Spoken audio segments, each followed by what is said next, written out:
From Harrisonburg, Virginia, the campus of James Madison University, welcome to University Park and the title match of the 2013 Colonial Athletic Association Women's Soccer Championship Tournament. Sunny skies, cool temperatures, and strong winds are in store for us today as the battle of the top-seeded and host James Madison Dukes and the third-seeded and very young Northeastern Huskies take place here under the clear skies. The winner will sure to be playing in the NCAA Tournament as the field of 64 teams will be announced tomorrow at 4:30, including the automatic qualifier as the tournament champs of the CAA. Good afternoon to all and welcome into today's webcast on CAA.TV. My name is Kurt Dudley. I'm joined today by Houston Stutz in the broadcast booth, while Gabrielle Smith will be fieldside to speak with the coaches today here during our halftime. Both these teams were off to average or less than average starts to this 2013 season.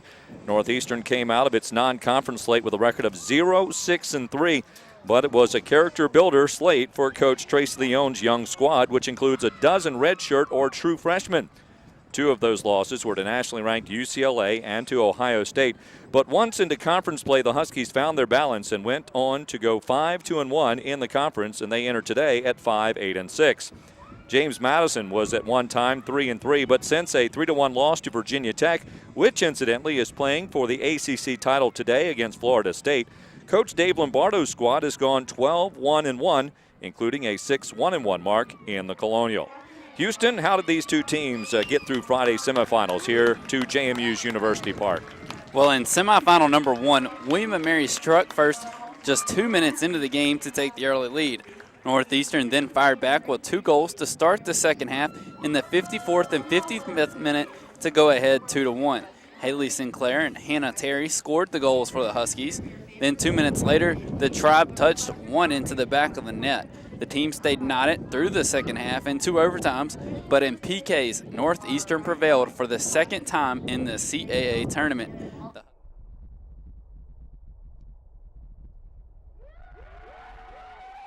Yeah. She certainly earned most valuable player honors for the Huskies in that matchup. The Tribe also had 15 shots in the game to NU's 8, but again, the play of Burnett was great and allowed them to advance as the 3 seed to face JMU today. In semifinal number 2, JMU dominated the 4 seed Hofstra for the 3-1 victory. Hofstra outshot JMU 16-14, but JMU had 7 corners and were able to capitalize on 1 goal from Sam Lofton, assisted by Lauren Wilson. JMU held Hofstra to just 3 corners in the game. Ellen Forrest finished with 5 saves in the net for the Dukes. Katie Highland and Allie Bunner also scored for JMU with assists from CAA Rookie of the Year Ashley Herndon and CAA Defensive Player of the Year Becky Sparks. Also an interesting note for the Dukes, they are 3-0 and Sam Lofton has scored a goal in her career, Kurt. So the Dukes and the Huskies of Northeastern, it's going to be a dogfight here today. One of these teams will come out with the 2013 title, and it'll be the first time since 2008 that a school has owned 2 titles during that stretch. The last 5 years, a different program has come away with the CAA Championship Tournament. Stick with us, and we'll see just how it will turn out today. But right now, this time out, as you're watching CAA Championship Women's Soccer action today on CAA.TV. Check it out. Over 20 million drivers are insured with Geico, so get a free rate quote today. I love it. How much do you love it? Animation is hot, and I think it makes Geico's 20 million drivers message very compelling. Very compelling. This is some really strong stuff. So you've turned me into a cartoon. Lovely. Geico. 15 minutes could save you 15% or more on car insurance. There's no end to the classic gems and quirky delights you'll find in Baltimore. Everything we're famous for, plus a boatload of surprises. From Inner Harbor fun to hip and historic, quaint and artsy neighborhoods. There's always something new, hot, and cool to do in Baltimore. The road to the Final Four begins this spring in Baltimore with the thrilling CAA Men's Basketball Championship, March 7th through 10th at the Baltimore Arena. Make your plans to hoop it up at baltimore.org.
Welcome back to University Park, the site of today's 2013 CAA Women's Soccer Championship Tournament. You do see the U.S. flag was dancing around quite a bit there, and it will be traveling right down the heart of the field here, at least as this matchup does begin.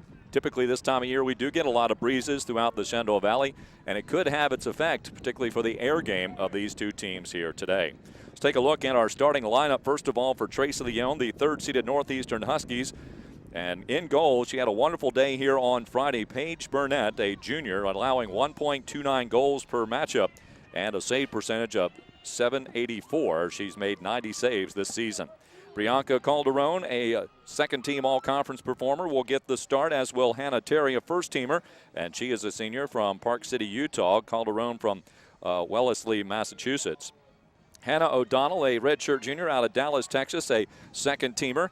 Shayna Blackwood, a sophomore from Somerville, New Jersey. Akshana Nichols, a sophomore from Glendora, California. Also Karina DeAndres, and she is an all-rookie selection out of Bethesda, Maryland. Mackenzie Dowd also on the all-rookie team, a freshman from Gig Harbor, Washington. Skylar LeBlanc, a freshman from East Greenwich, Rhode Island. And Haley Sinclair, a freshman from Virginia, Glen Allen, Virginia. In fact, on the starting lineup today for Trace Leone, the assistant coaches Ashley Phillips, Lindsay Massengale, and Kirby Anderson. For Coach Dave Lombardo in his 24th season as the head coach of James Madison, he will put in goal redshirt sophomore Ellen Forrest, who has played every minute of the season between the posts this year for the Dukes. Out of Midlothian, Virginia, 1.08 goals per game, a 75.6 percentage. Freshman Allie Bunner in starting lineup today from Bristow, Virginia. Madison Brown returns, a redshirt sophomore from Herndon. She had to sit out Friday's semifinals due to a card. Megan Cox, an all-rookie selection, a freshman from Springfield, Virginia. Sam Lofton, a redshirt junior from Lock Haven, Pennsylvania. Lauren Wilson, a senior, second-teamer in the CAA. And Becky Sparks, a senior, the Defensive Player of the Year, starting for the Dukes. Also Kelly Kerrigan, a sophomore from Downingtown, Pennsylvania. Alyssa Halleck, a sophomore from Spring, Texas.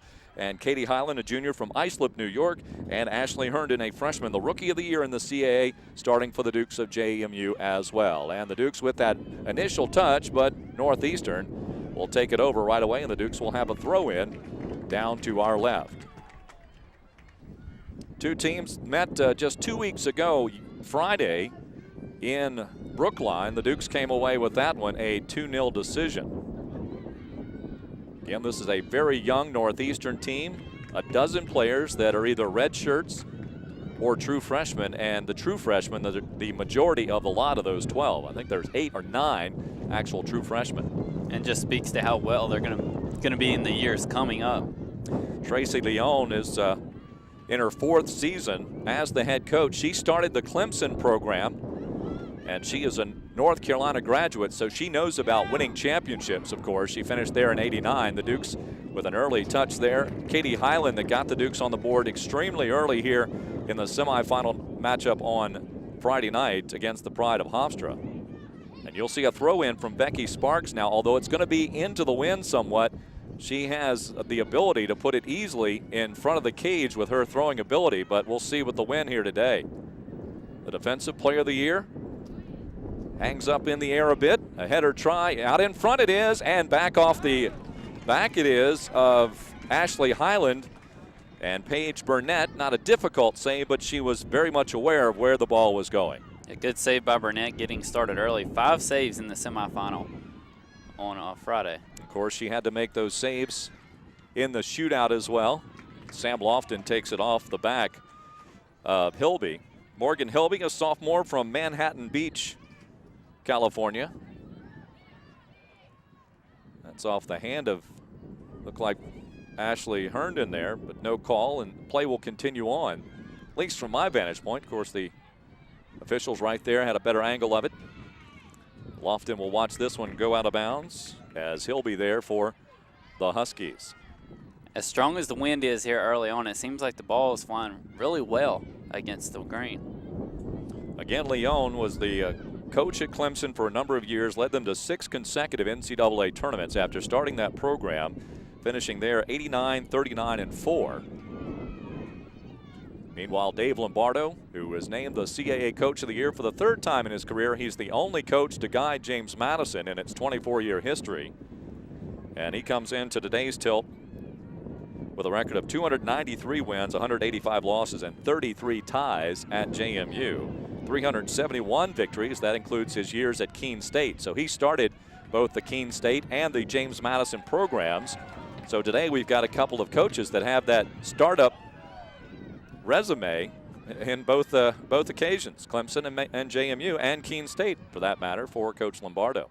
Well, I believe that the thing that speaks about when you start up a program, you have that mentality that you really have to get these players up and get them excited from the very beginning. It's tough to recruit. You have to sell off your program, and it's exactly what these coaches have done, and look where both the teams are now, the CAA championship. JMU with the possession on the throw in deep in their own territory.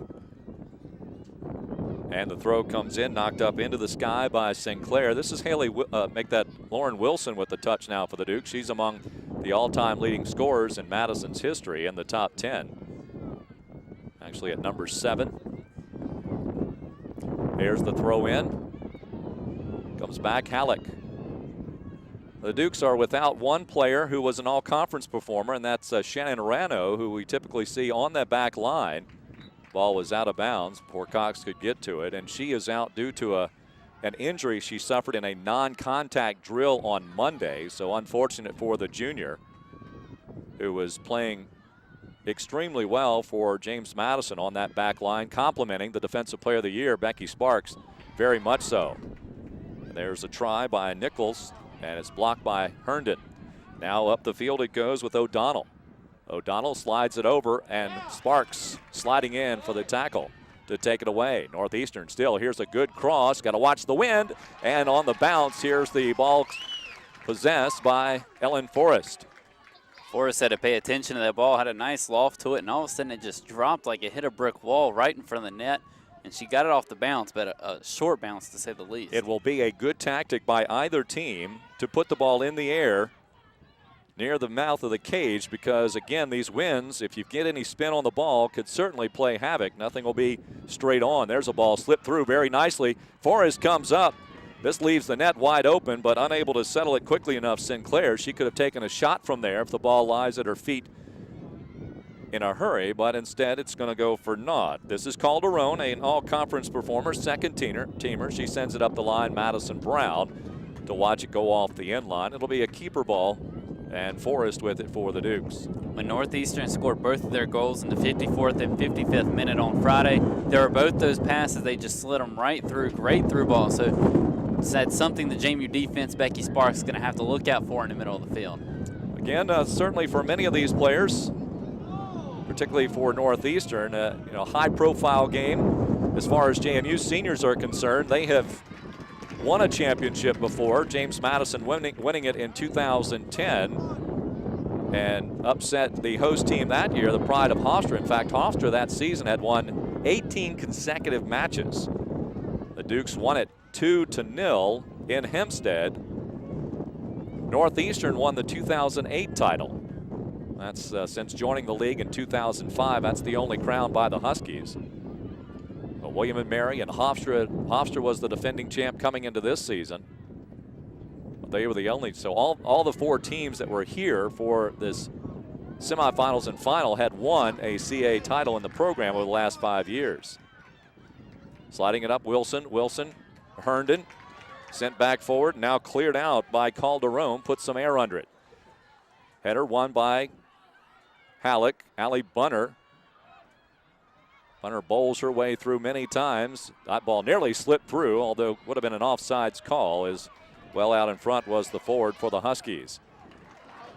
Kerrigan got too much on it as she was hoping to get a couple of Dukes to overlap. Wilson and Herndon up top. Wilson was running just a bit wide. That's one thing, though, when the JMU Dukes get the ball, the field kind of seems to immediately spread out. Northeastern's been a little bit more compact, hadn't got a chance, and it's been easier for the JMU defense to intersect those passing lanes. Well, Forrest has been the most active of the 2 keepers early, as Northeastern putting a little more pressure on.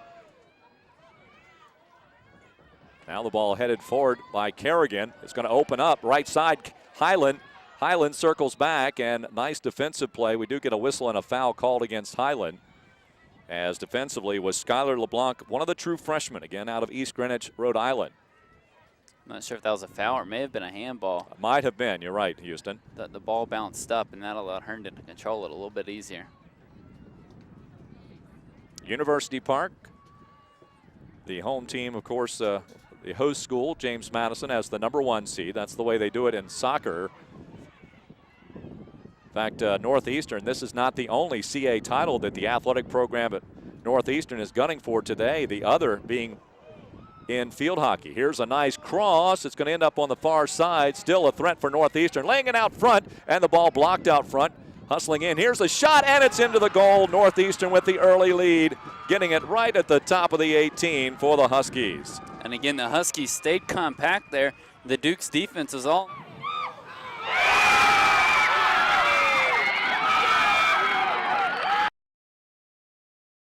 Eastern takes the first tally. The third-seeded Huskies.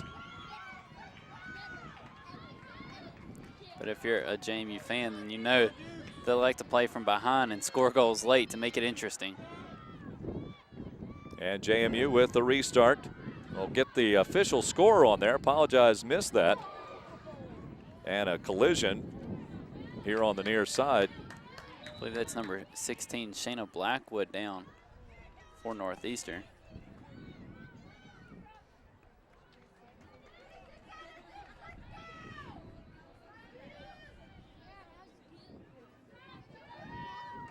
Oh, I had my 6 flipped upside down. It was a 19.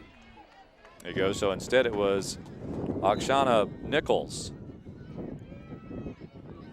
And a throw in for the JMU Dukes. That was Lofton throwing it in, and it's going to go off the end line. Keeper ball. JMU started the game early. They controlled the pace and the possession for the most part, but Northeastern really starting to take over control just a little bit more. JMU has had a few chances on the attacking side of the field, just haven't been able to make any good opportunities out of it. Here's one out front for Lauren Wilson. Wilson inside the box, sets it up, leaves it over, and the goal is scored. Katie Highland coming in from the right side on the beautifully assisted ball by Lauren Wilson. So a quick counter for the Dukes of JMU, scoring in the 5th minute.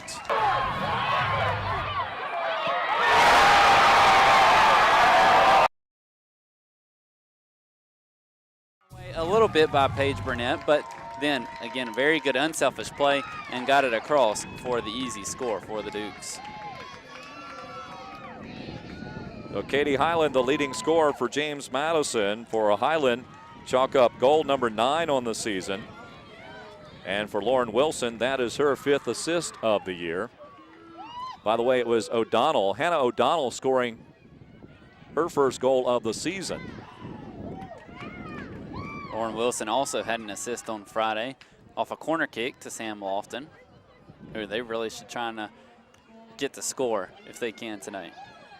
So it was O'Donnell scoring for the Huskies, and for the Dukes, let's make that Katie, check that. Yeah, Katie Highland scoring for the JMU Dukes, and a lot of scoring here in the first 5 minutes of action. 2 goals is a lot. And now the tides have turned completely. The Dukes look like they have a little bit more pep in their step, I guess you could say.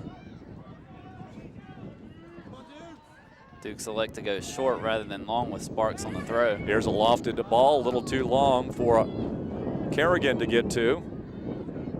She's got it on the sideline and harassed there by Nichols. And headed right back out, coming over to Sinclair. Sinclair one-on-one with Lofton. Lofton stepping in front, did get all ball. And Lauren Wilson getting into the action there, Houston. Really good tackle there by Lofton. She went with the front foot, so she had a chance to make up for it with her back foot, but she didn't need to.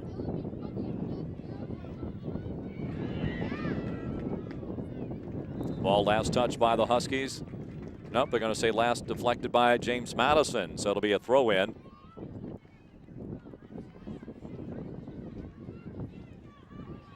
So in the 9th minute, check all that. I'm playing off 40-minute games. 45-minute games, aren't they? Yes. So a lot of goals scored in the first 10 minutes.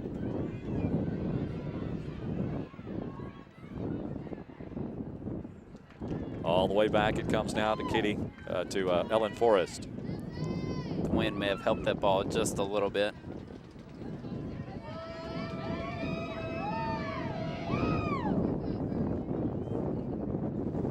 Coming down, it's Bunner. Bunner wide to Lauren Wilson. Wilson gets it up. Herndon slides it underneath. And she splits the two defenders, looking for Highland once again. Burnett will collect it there at the top of the 18. Punt it away with the wind at her back. Good turn by Herndon. Just a little too hard on the pass. And if you're Northeastern, you cannot allow the Dukes to get the ball in the midfield and turn freely without any opposition. That last touch by Northeastern. James Madison will have a throw in right in front of its own bench. Madison Brown will come up to chuck it in for JMU. Looks for Highland. Got Kerrigan there with her.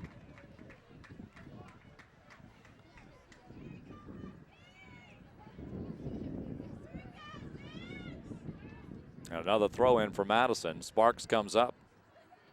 See if they elect to go long. She's going to get a nice running start all the way back at the Dukes bench, and she can go back even further because of that rubber padding. Lofts it in, gets into the 18. That's Cox there for JMU. She was sandwiched between a couple of strong defenders for Northeastern.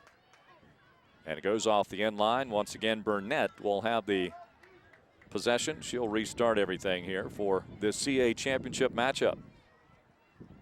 Again, tomorrow, 4:30, the announcement of the 64-team field. JMU at 15-4-1, feeling pretty confident they would get an at-large bid. And we're going to stop the play. Megan Cox getting a bit of a scolding there by the official. She was certainly getting a warning, and he had the finger out, so I'm pretty sure he was telling her, you do it one more time, you're getting a card, but I didn't see too much of what she was doing. Well, she was riding the back of the Northeastern midfielder a little too Ball much. headed forward. Here comes Forrest.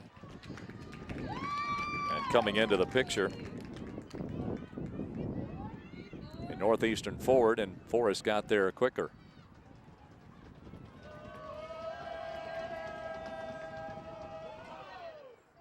Choppy steps by Forrest. Kind of how she gets her torque going there. It's Madison Brown. It's like a free throw, you know, you do the same thing each and every time. Sliding through, Allie Bunner racing up, and Burnett will corral the ball. And I believe the Dukes play to that advantage. The left side of the field, if you're JMU, has been unoccupied for the most part. They play off of Ellen Forrest's right foot. Madison Brown getting it. She'll try to settle it down. Coming into the picture was Sinclair, so she releases it to Lofton. Lofton looking across the field, going way up high. That's a wasted possession. And Burnett will get it going once again. 1-1 our score. Hannah O'Donnell netting a goal. 8:21 into the match, so in minute number 9. And then in minute number 10, Katie Highland gets a pass from Lauren Wilson, going left to right on the attack, and Highland sliced in her 9th goal of the season, and we're tied at 1-1.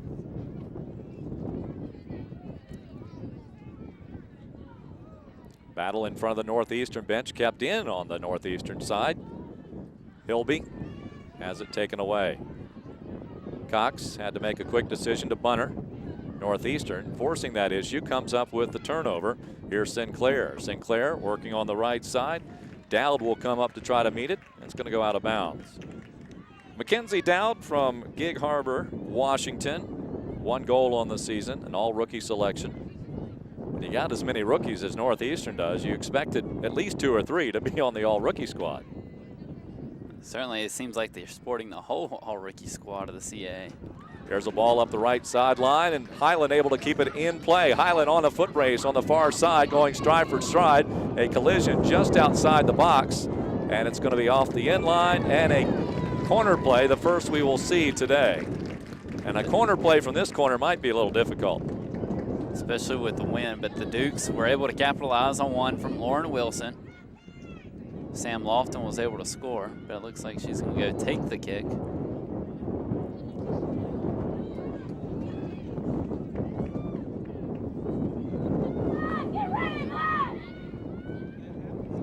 Dukes had 7 corners on Friday night, and they held Hofstra to just 3. Lofton will start it. Comes in rather low considering, punched out, net was open, and cleared out by the Huskies. Headed straight forward by Halleck. Actually, Wynn carried that ball a bit. Here's a shot taken by Lofton way out front. Now taken away by Cox. And Cox, who definitely, we saw her hit a 35-footer early in the season. That 35-yarder. Yeah, 35-yarder, I should say. Yep, that she hit in the season that was an eye-opener. Then we learned later that during her high school days, she was the field goal kicker for her high school football team. Ended up earning 12 varsity letters as a Scholastic athlete. Taken away, nice tackle up top. On that corner, back to the corner play, I'm not sure if that was punched up by Burnett or if it was just played in so tightly by Lofton that it hit off the post. On the right wing, Sinclair. She's going to be challenged by Lofton. Lofton rolls the ball around, now kicks it out. Nicely done by the junior. JMU, an aggressive team defensively, had 11 fouls on Friday night in the victory as well, 10 for Hofstra. Nice throw in by Dow. This will set up Hilby. Hilby with the options. Takes it out, tried to slide it across. Taken away by Madison. This is Bunner now with it. Bunner off the heel, loses it. And off to the left side, that DeAndres, Karina DeAndres, a freshman from Bethesda, also an all-rookie selection with an assist during her rookie campaign. Bit of a risky slide by Bunner after she lost the ball. She was coming in behind the Northeastern attacker. Sparks this time will kick it off the top of the 6.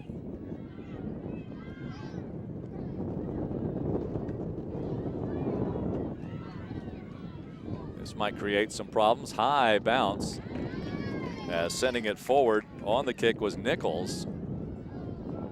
Again, take some chances with that. The way the wind is playing, you may get a favorable bounce. Especially with those high bounces as a goalkeeper, you're looking up at them and you never know who could be crashing in. I didn't walk on the surface today, but I would imagine it's been rather dry for the most part here in the valley. We did get some rain midweek, but the winds have dried things out quickly. So the surface may be pretty packed at this late stage of the season too. I was gonna say it's probably pretty packed and hard with the cold weather as well. And I'm not sure if it's sand out there on the field or not. I know some schools like to put sand down. It reduces the bounce of the soccer ball. Kind of gives you that field turf type of feeling to it. Now, considering it's November, the field looks to be in pretty good shape. You can tell it's been worn a bit through the play of 2 sports out here during, as both the men and women's teams at Madison play on this surface. And both of them, particularly the men, had a lot of home matches this year. So it did receive quite a bit of attention this fall. Seems like both teams played just about their whole first half of the season at home. It was the second season here at University Park as the first sub comes in. Lahania Zoller, a junior from Honolulu. She has 2 goals this season.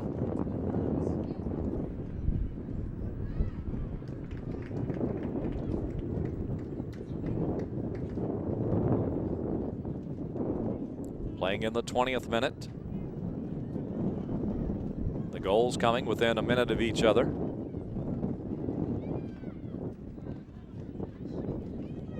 Are pretty darn close to it. Seems like that's how a lot of the goals in this tournament here, at least at University Park, have been. They've come in groups.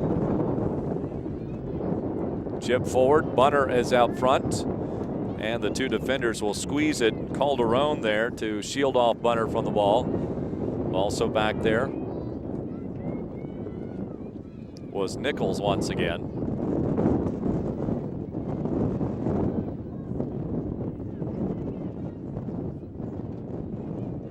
Off the sideline, it dribbles out. Coach Leon saying, yep, our ball on this side, and they do get the throw in.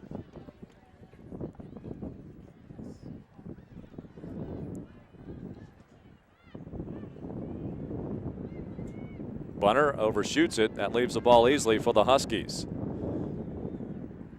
DeAndres slides it up forward. Maddie Brown will shield it, and Forrest comes up with it. An easy save for Forrest, but I'm sure Coach Lombardo would say Forrest has had the ball in her hands a little too much for his liking here in the first half. Paige Burnett, same situation, not too many difficult saves. Been easy for the most part, except for the 2-on-1 break by the Dukes where they scored.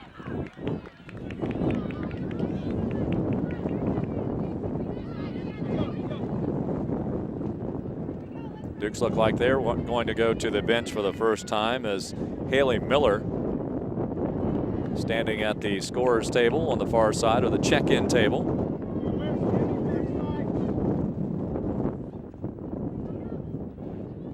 And off the end line.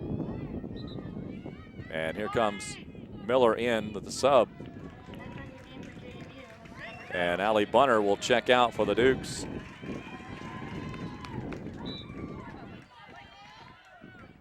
JMU with 3 CAA titles, the first in 1995, which was the last time JMU hosted the championships.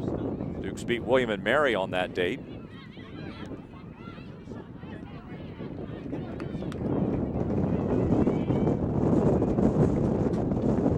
Won again in 2002. That was on the road. And then beating Hofstra, as I mentioned earlier, in 2010. And after that year, got the automatic bid, went to Chapel Hill, beat Texas in the opening round, then fell to North Carolina.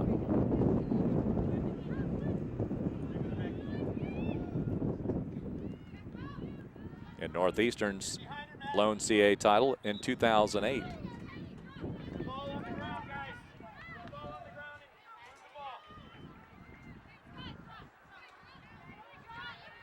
For the most part, it seems like the wind's keeping up with the game. It dies down when the ball's on the sideline, but as soon as they throw it back in, the wind just picks right back up again. Sliding it up, knocked down by Calderon.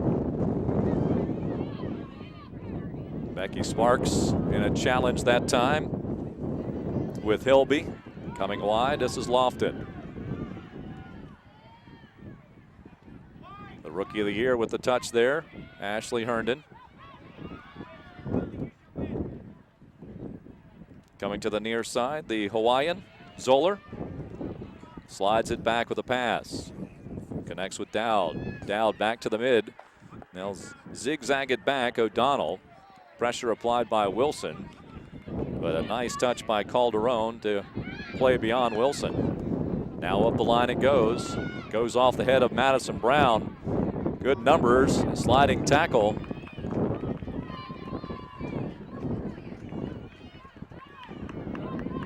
And that'll be last touch by the Dukes, so a corner play for Northeastern, the first of the afternoon for the Huskies. From this side, again, we mentioned earlier, might be a little difficult with the wind blowing diagonally across the field into this corner.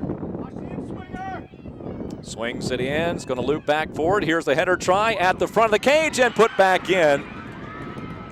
And coming through is the substitute, Zoller with the goal. That's her third of the season.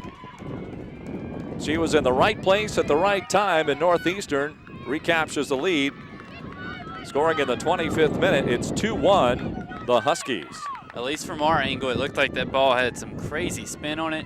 And again, the wind just assisted with that. Perfectly placed soccer ball into the back corner of the 6, about goalpost extended. And Northeastern did their job, put it out in front of the net, and were able to pound it in. Here's Lauren Wilson on the far side, used their speed to try to get around, but cleared out by Calderon. Haley Miller gets tripped up. There's a foul against the Huskies. And a restart for the Dukes right near the CAA Championship logo on the far side. So now the Dukes will try and counter the Northeastern goal, which once again they struck first.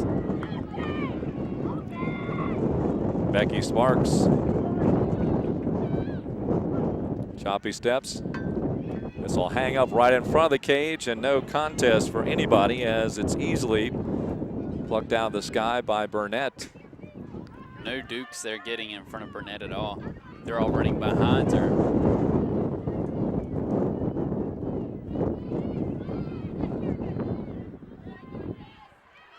Miller battling there with Emily Nasuti, who also checked in. Nasuti wearing number 11, a sophomore from Millbury, Massachusetts. Sam Lofton. Lofton tried to slide it up to Wilson. Lofton may have needed a little bit more loft and just chipped it over the top rather than going direct and on a line through the. Madison Brown up. Here's Wilson. Wilson takes the shot, deflected to the left. Nicely done by Burnett to send it wide and off the end line. This will be a keeper ball. Good shot by Wilson. A nice reaction by Burnett. She had a great save, and she mentioned in her press conference after the game, she likes to read, especially on PKs, but good job for reading the ball there and reacting very quickly.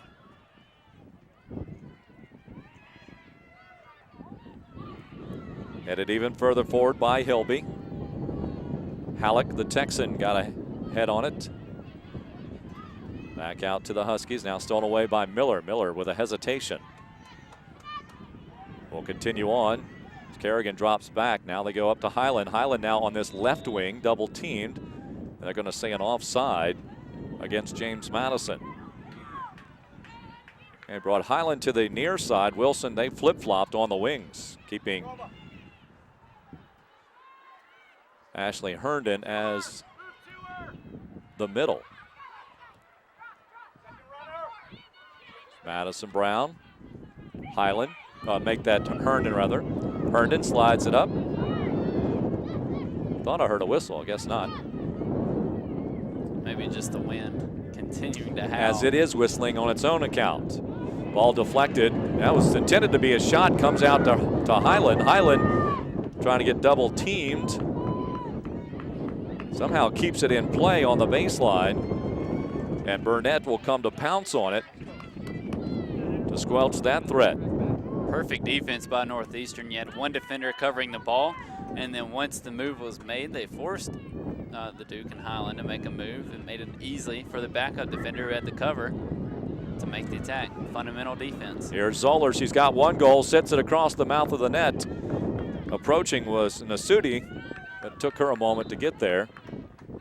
And just a little too late. More substitutes coming in for Madison. Highland will go out of the lineup with 17:11 to go. And entering for James Madison, Jenny Schroba, a freshman from Mannequin, Virginia, outside of Richmond. Sparks, low trajectory on the kick. She certainly didn't get all of it. Zoller with the one touch, blocked out in front by Halleck. And we're going to get a handball called. You're saying a handball, it's a tough call because as a referee, you want to make the call on a handball based on the intention there. And if it allowed the Dukes to control the soccer ball, but when he pointed to he said it was like upper arm towards the shoulder area. So again, that's a very tough call with the ball just pinballing around like that. And of course, the Dukes fans are not happy about it, but if you're Northeastern, you have to take advantage of the opportunity. Dukes will set up a wall as Northeastern with this free kick. Approaching with the right foot. Here's the shot up into the air. The save by Forrest. Well, I believe I was just as surprised as Forrest was at the shot strength there by Northeastern. I couldn't tell who was taking it. I think it's Hannah Terry, the senior and first teamer, 3 goals and 5 assists out of Park City, Utah, and she will now go to the corner. She sent that ball on a line. It was a rocket. Great shot, but even greater save by Forrest. And the corner play this time comes up short, and the Dukes will clear this one out. Last corner resulted in the go-ahead goal for the Huskies. Zoller scoring that goal after the ball bounded around in front of the line of the cage there. And that was in the 25th minute.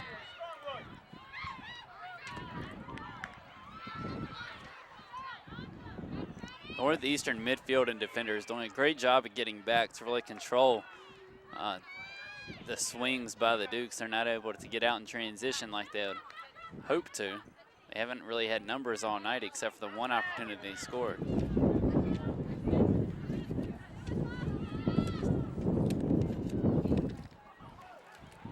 Again, the Huskies starting the year 0-6-3. And that was during that non-conference portion of the schedule. But it really toughened up and salted this team, even though as young as it is, for the CAA tournament and CAA regular season. Sydney Braun McLeod checks in for Madison, an all-rookie selection out of Canada. 4 goals, 4 assists out of Ottawa.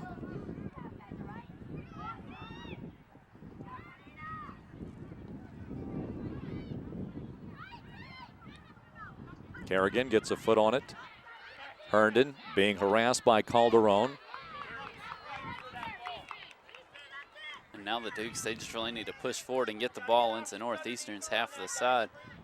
If they just try and give that defense a little rest, Northeastern, give them credit, has been attacking and attacking and attacking the JMU defense.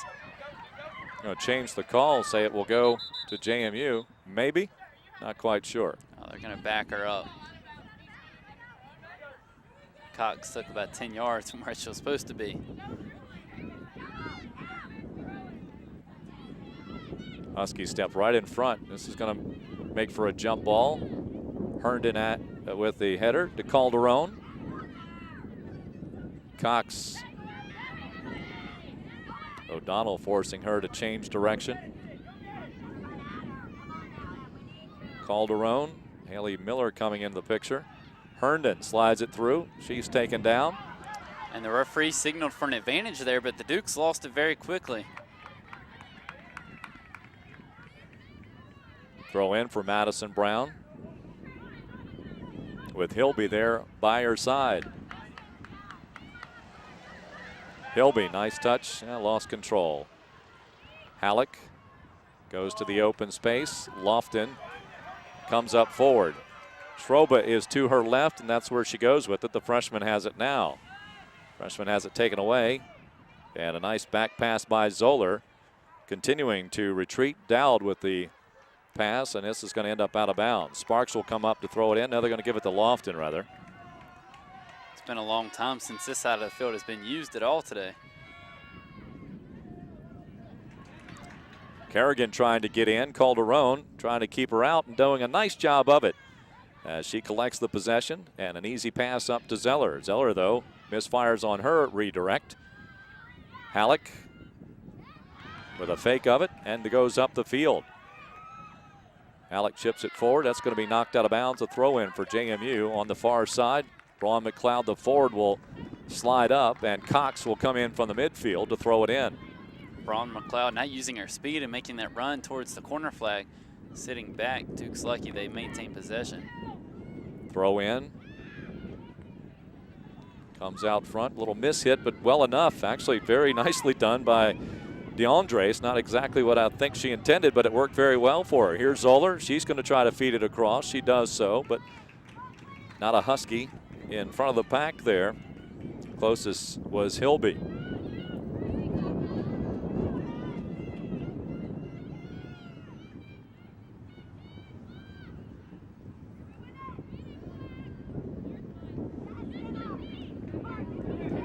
Braun McLeod with a turn. Watch her run on the upside.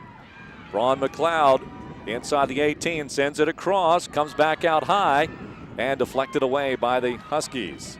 Good defense by Northeastern. There you got to see Cindy Braun McLeod's speed. She really used it to get that burst to the corner, clear herself up for the cross, but again, good defense in the middle by the Huskies. Braun McLeod coming off the bench here for most of the season for JMU.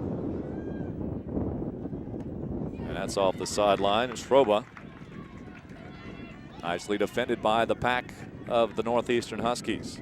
The Huskies defense has been stout today, especially on the corners, not allowing the Dukes much open space to get crosses to the middle of the field. The long throws have been really the best the Dukes have been able to do. Throw by Sparks right in front of the cage. Deflected away and then booted out.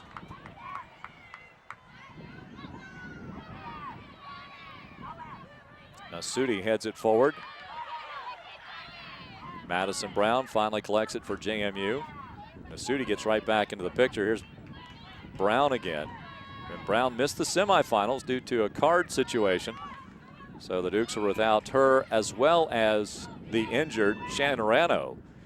in the semifinals. And that was a big concern, considering the speed of Hofstra on the wings. I'm sure they're feeling the absence of Rano today. Northeastern's done a good job of putting pressure on that back line. Here's the Defensive Player of the Year, Becky Sparks, for James Madison. Kerrigan leaves it in the air, right side. Sydney Braun-McLeod takes the shot. Or was he trying to cross as Ashley Herndon coming in from the left side? I'm not sure if, like you said, if that was a shot to back post or.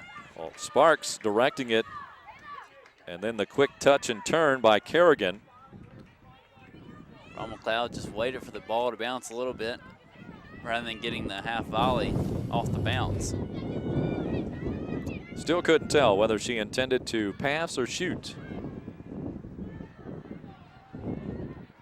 That's one of those where, you know, if the forward comes up in and makes the score or makes the shot, as here's Zoller. She takes a nice angled shot. You say, oh, great goal, but if she does, you know, but if she passes it up and don't connect, they say, oh, you got to take that shot. Right. So, it's a kill either way. That's right. Tough situation. Trying to be unselfish.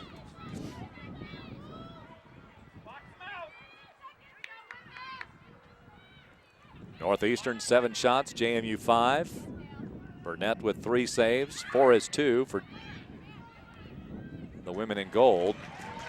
Sydney Braun-McLeod again, a race on the right side. Slides it across again. Schroba is there, punched away by Burnett, and it does create a corner play for JMU. JMU defense doing, the offense doing a good job of really starting to use the speed of Braun-McLeod to their advantage. That's really the only opportunity they've had at getting good crosses to the middle of the field is when they've been able to exploit Braun-McLeod on that right side. Give her the run to the corner flag, and she's going to win every time. Northeastern's first goal came on a corner play. Or second goal, that is, the leading goal. Now JMU looking for the equalizer. Punched in by Forrest and redirected at the feet of Haley Miller after, I think that was Kerrigan that may have got a touch of the ball at the top of the 18. Miller hung back in there. It's close to being offsides. That's when you're Northeastern. You got to get out quickly to prevent those opportunities.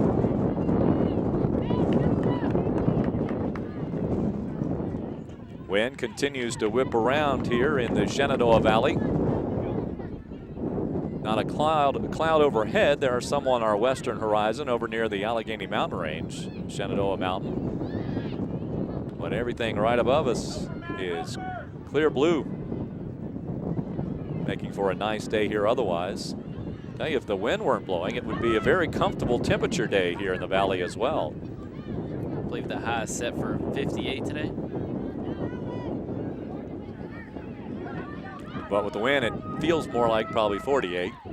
It's not bad. We're okay up top. I am. How about you? I'm feeling pretty good. Good. The wind's a little bothersome at times. Let's check in. Gabrielle, you're standing down on the field. What's the wind like down there? The wind's pretty bad down here as well, Kurt. The players are doing great, though. They really have in mind the wind. They're keeping the ball moving, and that's one of the things that Coach Lombardo has kept saying, keep it moving, and connecting has been a really, really big key factor that he's been stressing to his players today. Back to you, Kurt. All right, thank you. Gabrielle Smith standing right between the benches across the way here at University Park.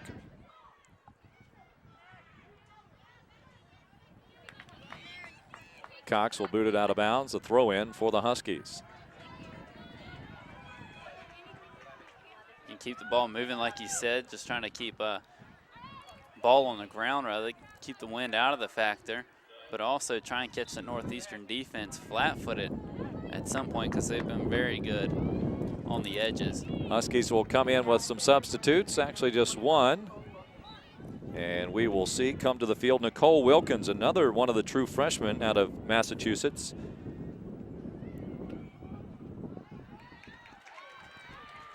She finds herself there in the net nearly. Start things off. I don't know if that's Natick or Natick, N-A-T-I-C-K, Massachusetts.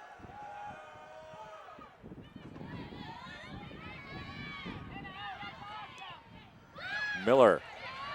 There's Braun McLeod again on the right wing. Steps across.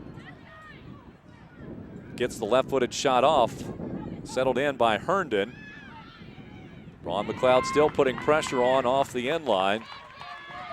As the back line for Northeastern proving its stoutness here today. We've touched it on the other end with Ellen Forrest and her quick, choppy steps when she gets the ball, and I'm sure Lombardo doesn't want to see the ball in her hands much more. If she keeps it up, she's going to have a full speed and agility workout completed by the end of this game. Northeastern with shutout wins in conference play, beating Charleston 3-0. Hofstra and Drexel 2-0 and 1-0. So they do have a good number of shutouts posted thus far this season. Of course, that will not be the case here today.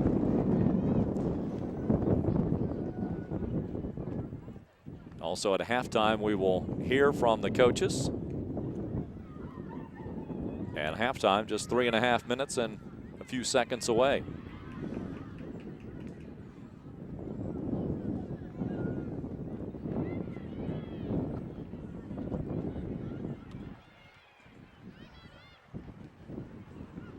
Northeastern just trying to continue the pace of this game and hold the Dukes into that holding pattern we've been in since the last Northeastern goal.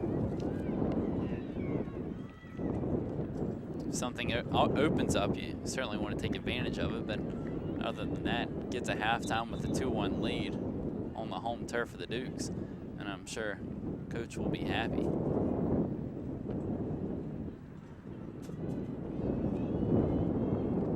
JMU with an RPI of 37 of the 327 teams. That's another reason, considering JMU is a good at-large candidate for the 64-team field. The RPI for Northeastern, 164 of the 327.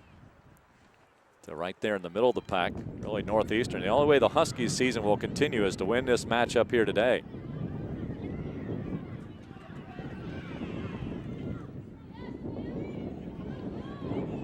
Lofton up front looking for Stroba. Dowd will chuck it in for the Huskies at the feet of Zola, who's got right now the decisive goal. Alyssa Halleck. Zola showing some speed to close in. And Halleck, after looking over her shoulder, opts to go ahead and kick it out of bounds, letting the defense come back and settle in. Shot deflected. And it's going to end up wide and off the end line, actually off the side. It's going to stay in play. Still in bounds. How about that? Hit the pin, laid up. Madison Brown had to track it down. Neither team was following the soccer ball. Everybody pretty much given up on it. Haven't seen that yet this year at University Park. I've seen it hit the pin, but not stay in. Tiger Woods would be proud at that one.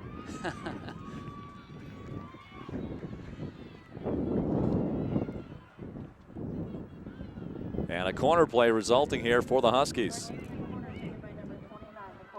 With the wind today and the much smaller golf ball, I believe it would be tough for Tiger Woods to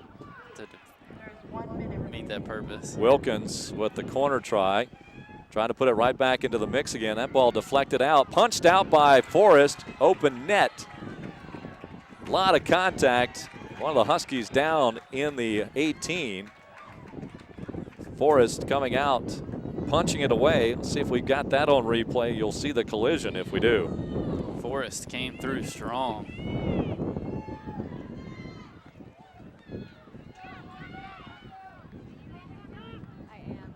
Player got up. Okay, we didn't catch that one for you.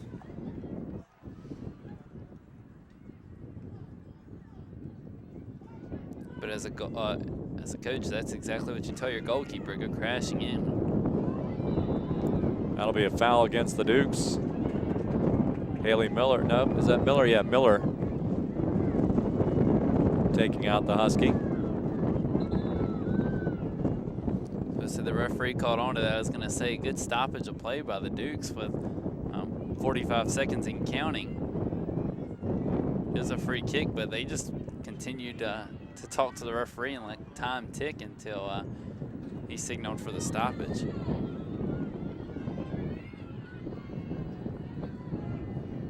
Another shot from out there by Terry. Terry starting at forward every game thus far this season. In fact, she is the only one of the forwards that started every contest. She's got a lot of force and power behind her kicks every time as well. Under 10 seconds to go.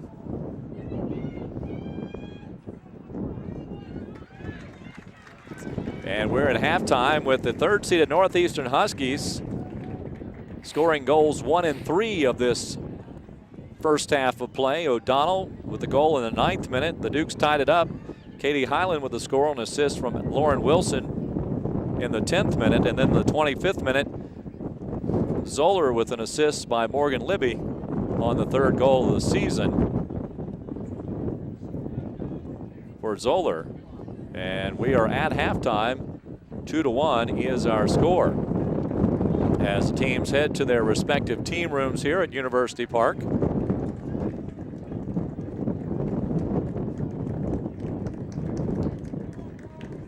In the first half of play, Northeastern now it's shooting the Dukes 8-6.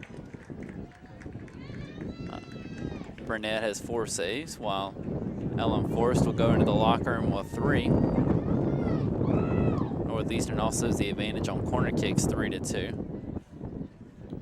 All right, we see Coach Leon coming across the field now after having an extended conversation. She's in a jog to come across, and Gabrielle Smith is going to intercept her before she gets into the team room here and get a little comment from her and how she felt her team played in the first 45 minutes of today's matchup.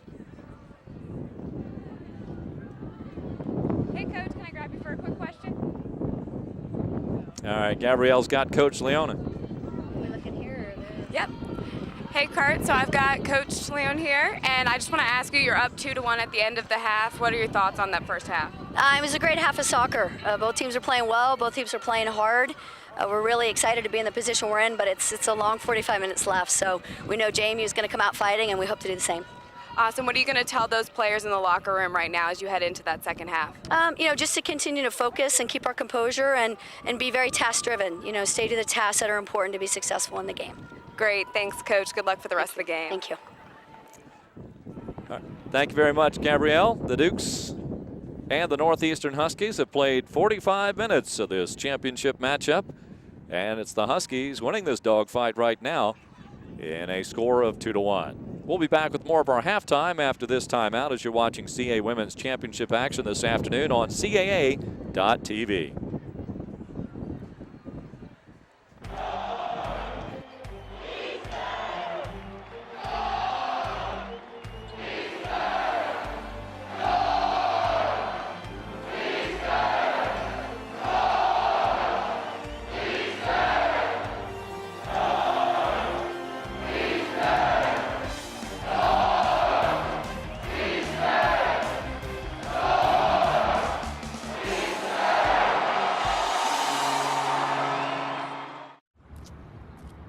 License and registration, please. What's this? It's my Geico Insurance ID card, sir. It's digital. Pretty cool, right? Maybe. Do you know why I pulled you over today? Because I'm a pig driving a convertible. Tail lights out. Fix it. Digital insurance ID cards. Just a click away with the Geico mobile app. There's no end to the classic gems and quirky delights you'll find in Baltimore. Everything we're famous for, plus a boatload of surprises. From Inner Harbor fun to hip and historic, quaint and artsy neighborhoods. There's always something new, hot, and cool to do in Baltimore. The road to the Final Four begins this spring in Baltimore with the thrilling CAA Men's Basketball Championship, March 7th through 10th at the Baltimore Arena. Make your plans to hoop it up at baltimore.org. Indeed, the college basketball season gets underway this weekend. A lot of the teams in the CAA, both men and women, playing over the weekend. And these two programs actually met in the men's championship last March. JMU winning that encounter against Bill Cohen's Northeastern Huskies. I was going to say, as a bit of a flip, though, Northeastern had the 1 seed and the Dukes were in the 3 seed That's position. Right. Indeed it was. And here, the 3rd seeded Northeastern Huskies leading the top seeded JMU Dukes by a total of 2-1. Take a look at some of our numbers in the first half. Northeastern out shooting JMU 9-6. Both teams with 5 shots on goal. 4 saves for Burnett, 3 for Forrest. 1 foul against Northeastern, 4 committed by JMU. 3 corners for the Huskies, 2 for the Dukes. Shots taken in this match thus far for the Huskies. O'Donnell with 1, and she also has the goal. Actually, she has the 1 shot and the 1 goal. Terry with 3 shots, 1 assist and a shot by Hilby. DeAndres with a shot, the same for LeBlanc. Zoller with 2 shots, including what right now is the go-ahead goal. So 2 goals, 1 assist, and 9 shots, 5 shots on goal. And just 1 foul committed by the Huskies. For JMU, shots taken, Cox with 1, Wilson 1, Highland 1, Herndon 1, and 2 from Miller. Highland with the lone goal, the assist for Lauren Wilson.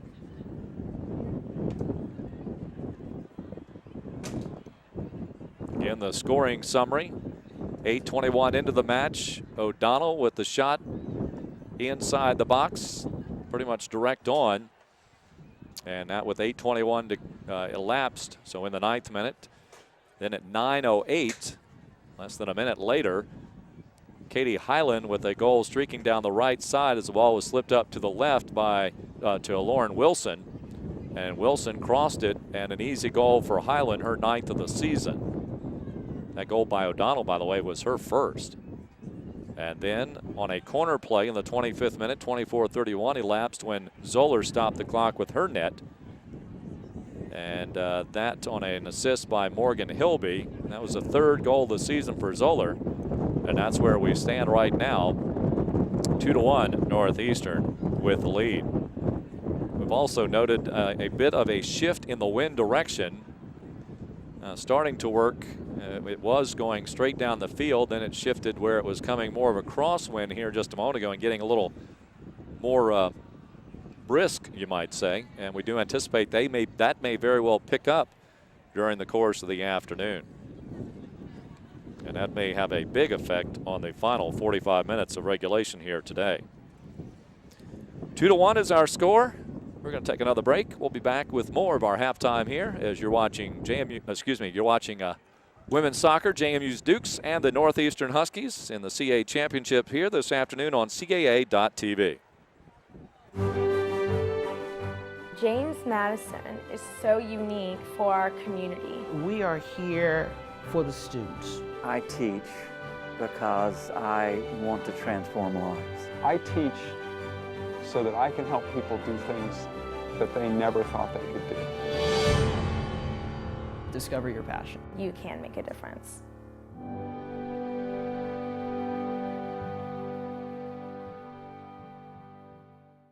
Check it out. Over 20 million drivers are insured with Geico, so get a free rate quote today. I love it. How much do you love it? Animation is hot, and I think it makes Geico's 20 million drivers message very compelling. Very compelling. This is some really strong stuff. So you've turned me into a cartoon. Lovely. Geico. 15 minutes could save you 15% or more on car insurance. There's no end to the classic gems and quirky delights you'll find in Baltimore. Everything we're famous for, plus a boatload of surprises. From inner harbor fun to hip and historic, quaint and artsy neighborhoods. There's always something new, hot, and cool to do in Baltimore. The road to the Final Four begins this spring in Baltimore with the thrilling CAA Men's Basketball Championship, March 7th through 10th at the Baltimore Arena. Make your plans to hoop it up at baltimore.org. Keep up with the CAA while you're on the move by downloading the league's apps, available for iPhone, Android, and iPad in your respective app store. Each app features all the news from around the league, including stats, standings, scores, and more. Also, CATV will continue live coverage of the 2013-14 championships next weekend in Philadelphia, as the league's men's soccer championship will get underway on Thursday, November 14th, and wrap up with the final match on Saturday, November 16th. Drexel, the #1 seed, hosting the semis and the finals. They'll take on the Delaware Blue Hens. And that, of course, next Thursday, the semifinals get underway.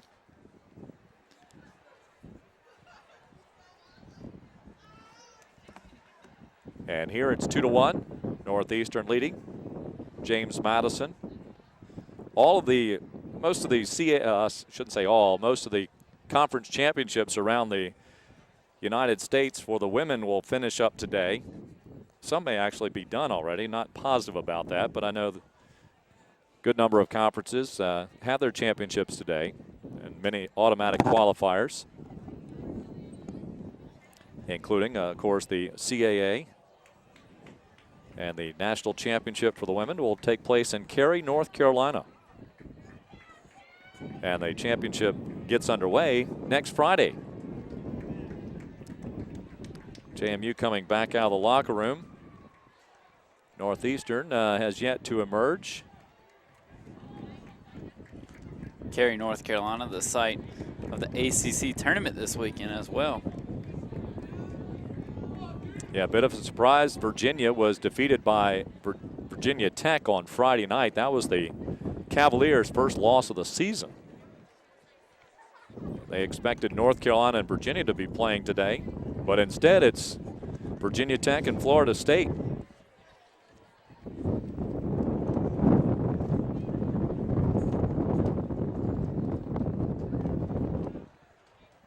JMU's players coming back out. Still waiting for Coach Lombardo to come out. Again, the only head coach in the history of the program at James Madison. Here he comes out now, and Gabrielle Smith is going to speak with him very quickly here. Hey, Kurt. So I'm with Coach Lombardo here, and I just want to know what all was said during the locker room to kind of keep up that spirit and get some goals on the board. Well, I think we're in pretty good shape. You know, we've been fighting a very aggressive and assertive Northeastern team and a pretty stiff win. So the wins our favor this half. We're going to try to use that to our advantage as well and put them under a little bit more pressure. I think we need to control the ball in midfield a little better, and we had a couple of good chances we just didn't finish. So we're excited about it. Great, and I heard you say that you want to keep moving, make sure the ball stays on the ground. When it's in the air, is the wind play a factor in that as well? It is a little bit. It's just we're a better possession team when we can keep the ball on the ground. They like to play a lot of hair on fire kind of defense and a lot of chaos, and that suits their style, and we're trying to wrestle that under control. Awesome, great. Thanks, Coach. Good luck for the rest of the game. Thank you. Back to you, Kurt.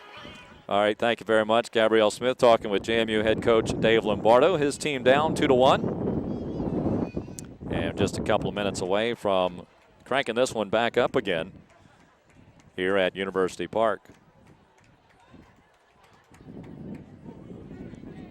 Especially on a nice little chilly day like today. Important to get back out there, get moving a little bit, especially after sitting in the locker room. Real easy to get stiff. Yeah, I would have to be moving the entire time. You know, if I was on the bench, which is probably where I would be, you know, I'd make sure that I was moving around quite a bit. Put a penny on and just stay running the whole time. It's not that bad, I'm sure, for the players out on the field. Most of them wearing light jackets right now. Northeastern has emerged and made its way back across the field as well. So considering where we are in November, it's not really all that bad. If it were not for the wind, it would be a very nice day. See some of the fans here at University Park. Yeah, the fans, they're in the tough position. They got all shade exact where they're sitting at. So they may be shielded from the wind, however, as way most of the direction's coming. Although, well, I'm not sure. Maybe if you're on the top row and you have that. Exactly, you might be shield out there, but. Well, the coldest sporting event I ever went to last year, December, just after Christmas. I went to Pittsburgh Steelers and Cleveland Browns in Pittsburgh. And it's supposed to be cold when they play.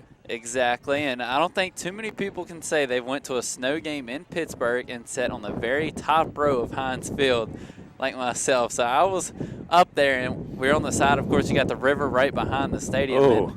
It was just blowing through the whole time, and we didn't realize we were on the top row when we got the tickets. But everybody else up there, they had brought blankets and plastic, and they were zip tying them up behind them so it'd stop the wind. And I'm just sitting there freezing because we didn't know we were on the top row, and we just had that wind blowing right through. Certainly an experience, and got to take the ferry over across the river.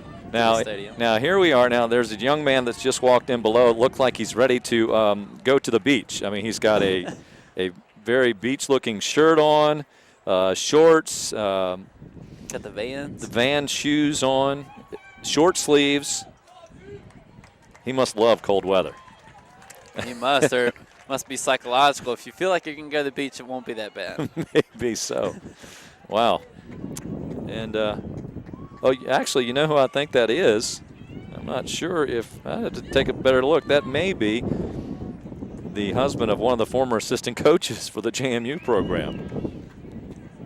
I can't really tell. If it is, he's a former neighbor of mine, too. Well, he does have his son with him. Maybe that's his jacket. Got his arm around him, holding him pretty close. Yeah, I think that's Whitney down there, I believe.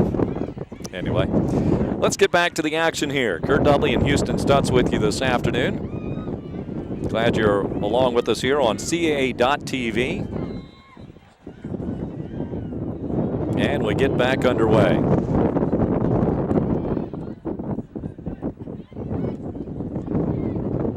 Madison Brown will have the throw in here to the near side. Actually, Sparks will come up to throw it in for JMU. And a foul called against the Huskies. So JMU going to come out and attack early. Chance for a possible set piece. All the Dukes are going to line up backside at the 18 and then crash across the net. Sparks gets it into the net area. A little too far. Just a little bit too much of a foot into that by Becky Sparks. Good ball, though. Couldn't tell who that was, the last JMU Duke running backside. Had a chance to keep it in, but just couldn't get there in time.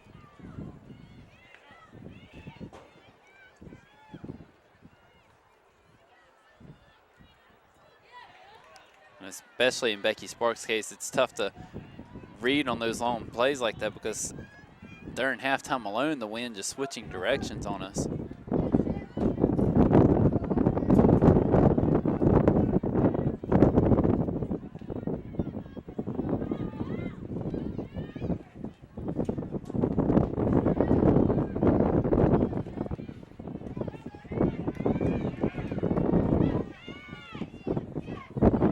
Madison Brown will clear it out of bounds into our camera crew. Trying to reconnect our statistics here. Thank you there for carrying the load there, Houston. My pleasure. So Becky Sparks will get the throw in deep in JMU territory. Great throw all the way down across midfield. This is Bunner. Bunner kind of a surprise for Madison. Didn't expect the contributions that she's had this year, but very tactical player. Lauren Wilson has it taken away. Here's Bunner now from JMU. Slides it back to Sparks. Sparks in the midfield. Good Puts drop. the left foot. Good drop and great switch. Highland tries to keep it in, and she does so, but stepping in front is the back on the right side. Good vision by Becky Sparks. That play right there just showcases it. Able to see the run going all the way down far side from her. Highland trying to get the heel pass from Herndon.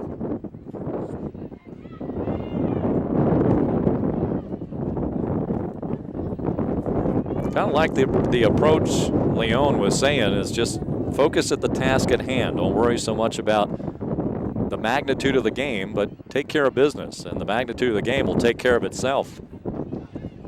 We talked about that in sports psychology. Worry about the process rather than the outcome of the process.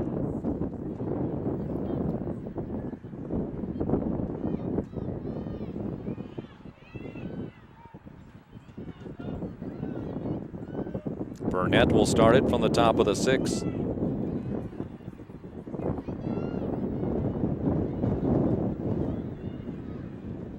And out of bounds on the far side, a throw in for JMU.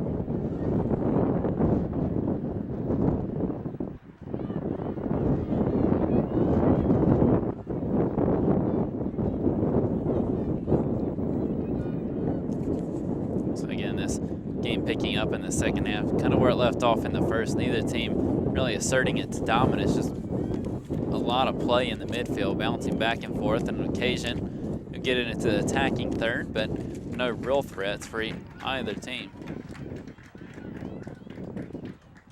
And Becky Sparks will run all the way down to the far corner from us to take the long throw, we assume. The Dukes forwards will pack it in at the 6-yard line. Got Haley Miller starting the second half. She and Herndon at the top of the 6th. Here is the throw. Directed out front. The shot by Wilson, deflected and headed, but to the panel side. As Herndon, I think, got the header on it. Here we get a chance to look at it again. The throw in by Sparks. Great throw by Sparks. Put it on the money. Ball bounces out. That's where your trash pickup is. May have been actually Burnett that's made the save. It's hard to tell from the angle, and it happened so quickly. And then when we saw the net move where it hit the side panel, it almost looked like it went in from our perspective. Good job of not jumping the gun there, Kurt. You know, I've done that before, so finally experience has paid off. It was more the process than the outcome. Wilson nicely keeps it in control, sets it up front, chips it forward, looking for Herndon. She hadn't gotten into the swing of it yet. Lauren Wilson's expecting that horizontal run to keep her on sides and get to the middle of the field. Halleck slides it up forward. Highland dances with it a bit, collects not one but 2 defenders, and then she's bumped off the ball. Nicely done, Mackenzie Dowd. All the way back, it's Halleck. Halleck may elect to take this all the way back to Forrest, and Forrest will immediately kick it forward for Highland. Here's the 50-50 ball. Cox going over the top, and remember, she was scolded by the official early, so I noticed after that she was very tentative in making contact going over the back. Here's Herndon on the right side. Nobody there to cross it to yet. She'll have to be patient with it. Still has it. Slides it up forward. Shot by Wilson, and it's going to be last touched as it was deflected also slightly by a Husky. We'll get a corner play. Burnett may have got a fingertip on it right as it hit the post. Good job to stay with it, though, by Herndon. And she did. I think you're right, Houston. I think Burnett did get a piece of the ball. She tried playing it off like she didn't. Good job by the AR and the head referee in the middle of the field to work together and recognize that. Wilson, make that Lofton rather, lofts it up into the air. Kept out in front on the header by Sparks, but then cleared out to the far side. Highland will try to maintain the possession, and the Huskies cleared out and end the threat. But like I said earlier, the wind starts to pick up as the play begins to pick up. Intensity-wise, the wind just going along with the pace of the game. Halleck with the throw in. You can hear the wind. That's not our crowd mic, that's our announcers' mics.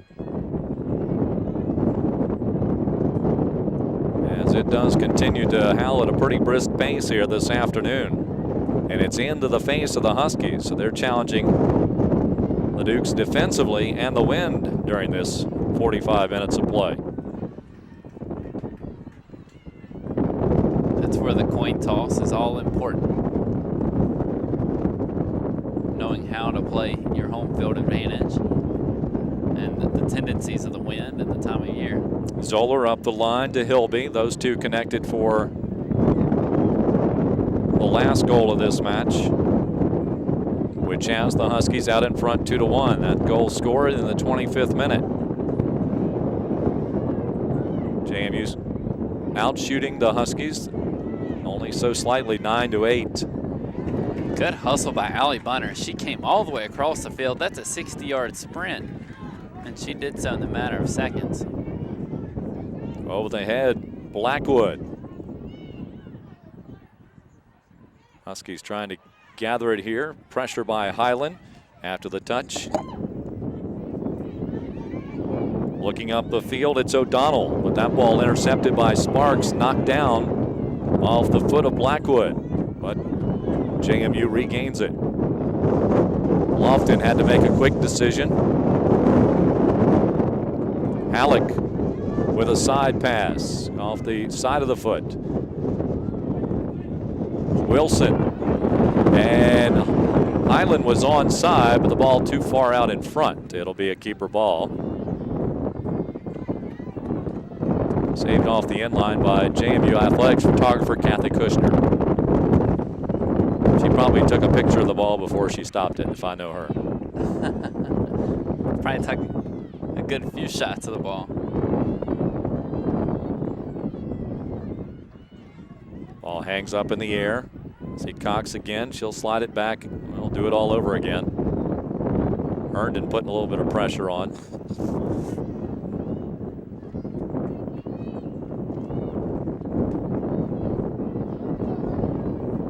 Burnett.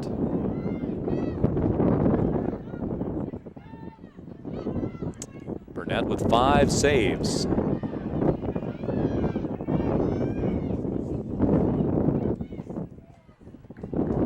Again, this is Katie Howland playing near to us on the right forward position, wing.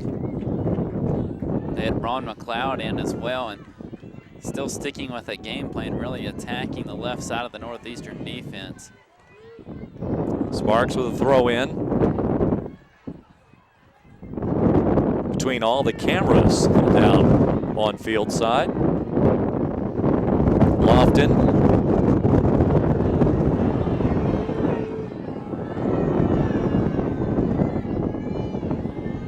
A whistle called against JMU.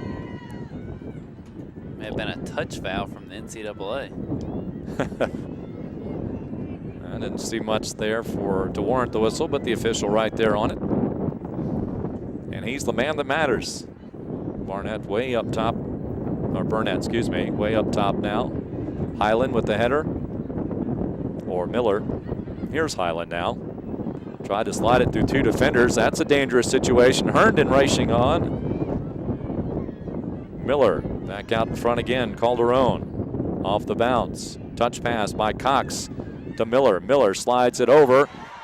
Wilson trying to get in. 2 defenders stride for stride with her, and Burnett on the hop. In that scenario, Herndon needed to get back on sides a lot quicker. Because she was so slow, she came up, put her hands up, and said, guys, don't pass me the ball. It's coming from offside to an onside position, and that would have warranted the offside call. There's a foul called against the Huskies. That one going against Hilby, and Cox took the brunt of that blow this time. So Sparks will restart it for JMU. No scoring here in this second half, 13 minutes into the second period.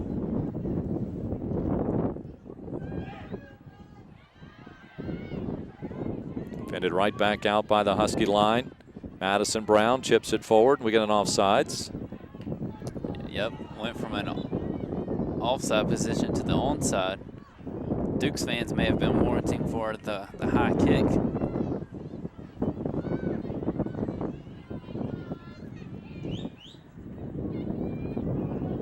The Californian, Paige Burnett, a junior, allowing 1.29 goals thus far this season. At the moment, 95 saves.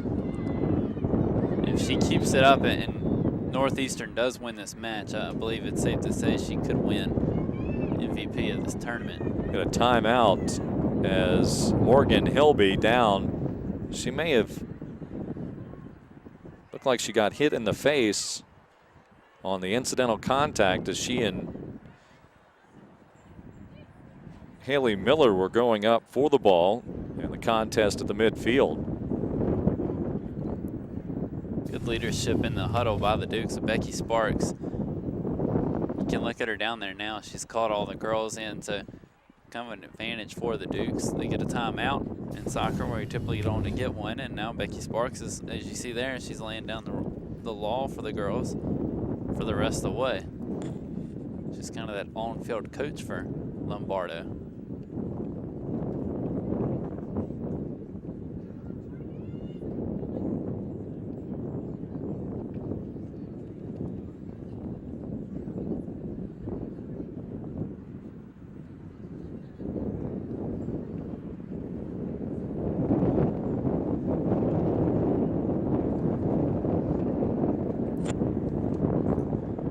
That's Morgan Hilby as the injured player.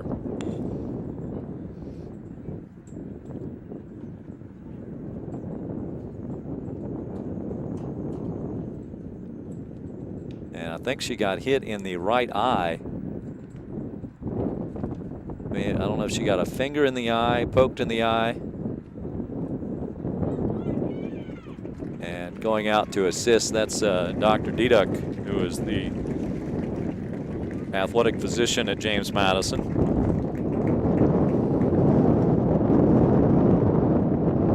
And we'll see what kind of adjustment the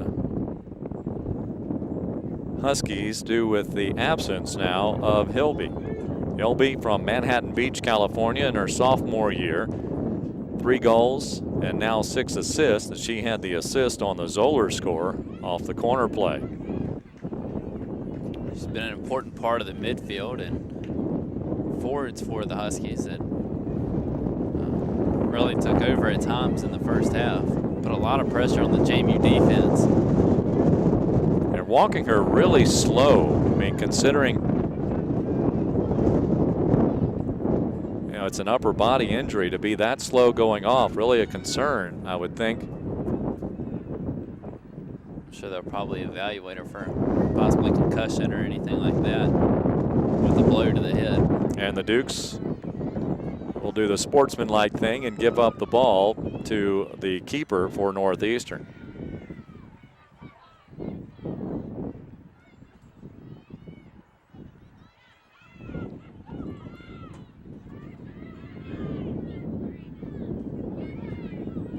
Cox will slide it forward. Bunner with the touch. A little too strong. Now coming out. Madison Brown having to hustle back.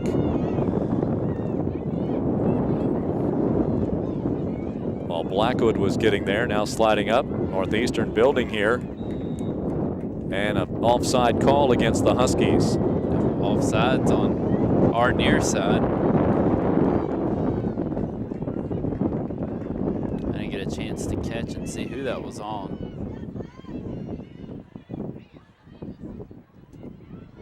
Nicole Wilkins has come back in as she was the substitute. Dukes, here's Wilson. Wilson stopping, still has possession. Wilson trying to keep it out front. Comes to the top of the 18. Again, rolled in there. Again, that was a situation Wilson took maybe one too many touches to get it to her right foot. Cox comes to the near side. Bunner will collect it there. Nice pass to Miller. Miller over the top looking for Herndon. Herndon in a foot race, and she's screened off the ball.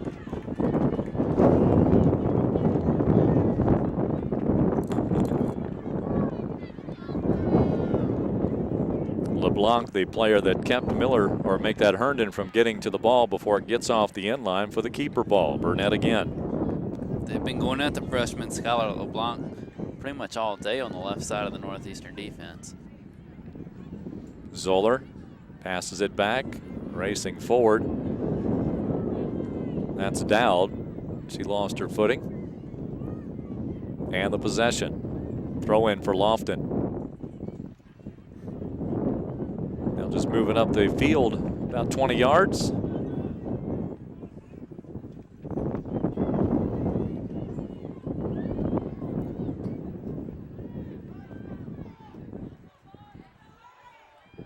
And a long kick.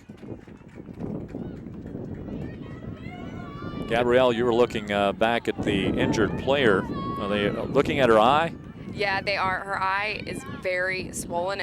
There's a huge egg on the right side of her eye. It definitely looks like she got a cleat to the face. It's got a huge red mark. She's in a lot of pain right now. She can't stop crying. It looks like she's feeling a little bit better, but she's definitely in a lot of pain and got a very swollen eye. I know the trainer was doing an exam on her, make sure she doesn't have a concussion.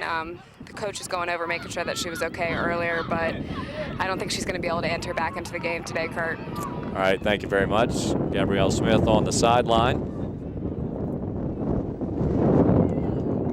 And again, that's Morgan Hilby, the player we were speaking of. Duke's trying to work quickly. They've had the intensity up recently, starting to control the ball more this half. Well, as Coach Lombardo told Gabrielle coming out of the locker room, he felt fine in the sense that the Dukes would get a lot of possession this half, simply playing with the wind, and he has been able to do so, or the Dukes have been able to do so. Now, in terms of getting a lot of quality shots, that has not occurred yet. So Northeastern also doing a good job of avoiding that case.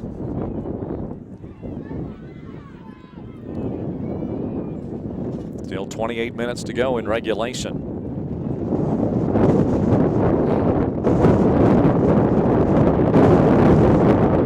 This is Wilson. Slides it wide for Highland. Highland racing in. The ball chipped away. Madison Brown coming in to challenge. And Northeastern working the ball back. Anna Terry working against Megan Cox. Terry stride for stride and got a little tangled up there. Terry a little frustrated with the play. And again, Herndon putting on pressure. The reason that Herndon's putting on pressure, even though she's got a long way to go, is to go ahead and make Burnett kick the ball away before, while the Duke still had all their players up. You're giving up too much field position, particularly with the wind at your back, if you just simply let her settle in. That and Burnett can just keep the ball at her feet and hold it until eventually you do pressure to pick the ball up. And like we said, the Dukes have played on the right side of the field for the most part this half. Northeastern really has not got any opportunities. Ellen Forrest, I believe, touched the ball a couple times. Now it's just when it was passed back to her. Spark steps in front. Now the Huskies have it. Here's Wilkins. Madison Brown playing with that short and soft cast on the right wrist.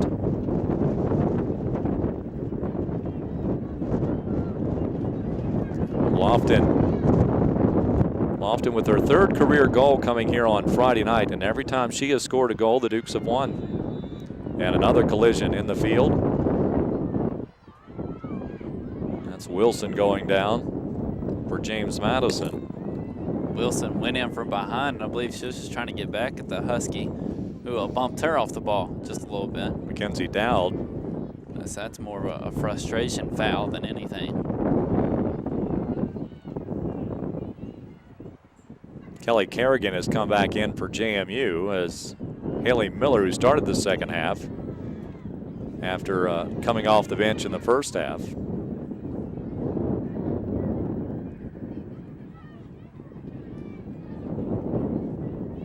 And a keeper balls at last touch by the Huskies.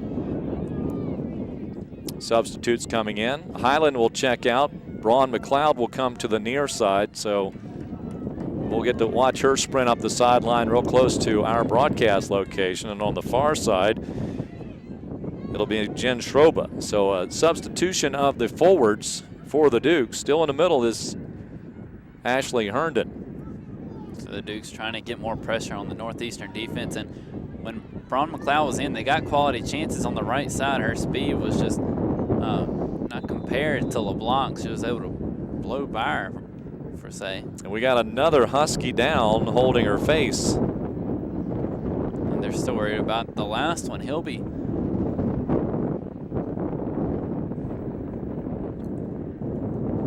This look, I don't know, I can't tell who it is. I'm not sure that the trainers were even watching the play. I see a couple over there with the Dukes team physician. The trainer finally does come out to the field.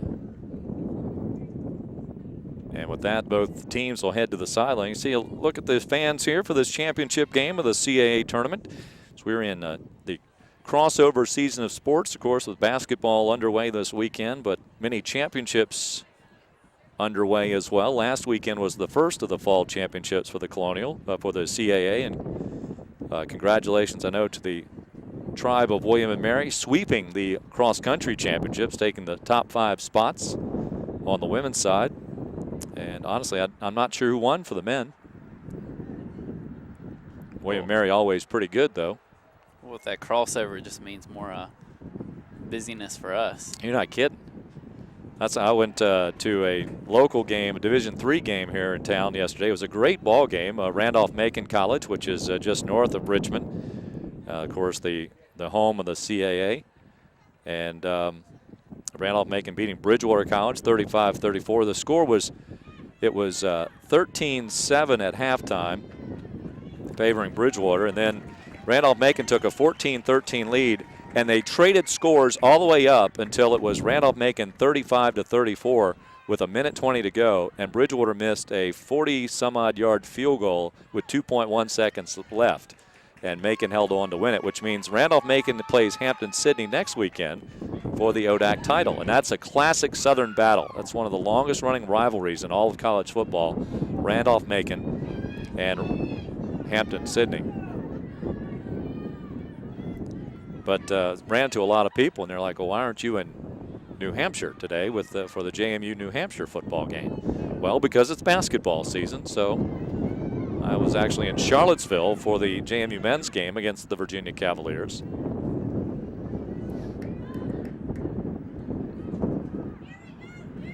And the Dukes are warming up a new keeper on the sideline. That's Marley Stinchele over there warming. At least getting in some action.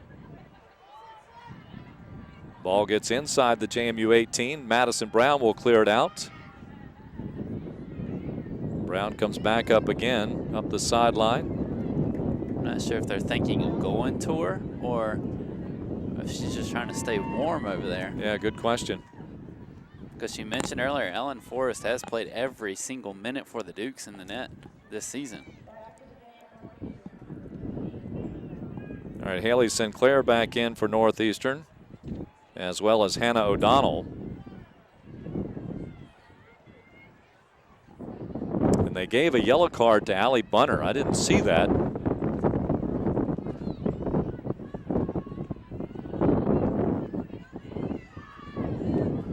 I think O'Donnell was the player that was down.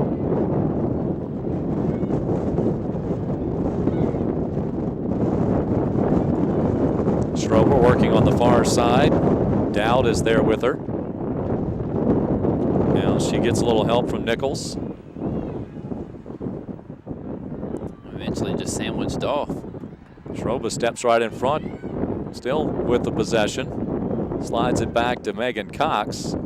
Cox has it taken away. She's trying to slide it through. Now Cox regathers it, and eventually Zoller is there. Trying to go over the top for a run. Madison Brown comes into the picture. Knocked out of bounds by the Huskies, a throw-in for JMU. Both teams really starting to bunch up along that sideline over there, making it difficult for the play to even get back into the middle of the field. Long throw by Lofton, that is, excuse me. The ball will find its way all the way back to Burnett.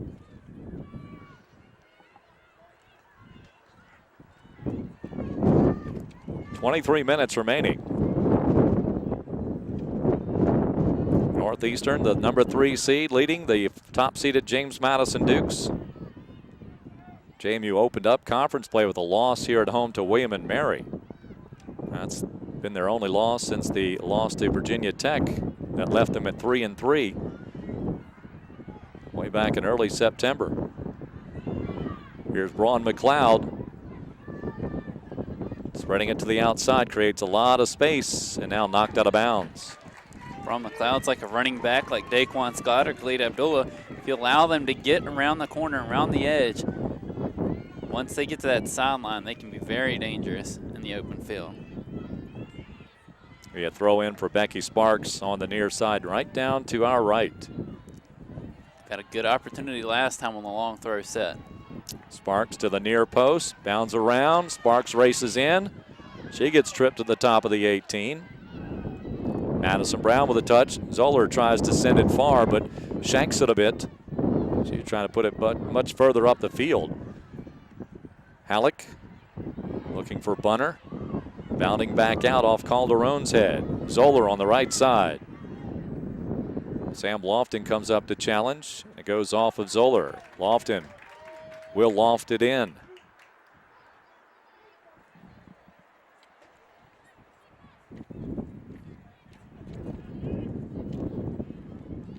Lofton, a redshirt junior, so this senior class of JMU Dukes, which includes Wilson and Haley Miller and Becky Sparks. Lofton really among that group, but just missed a year with an injury.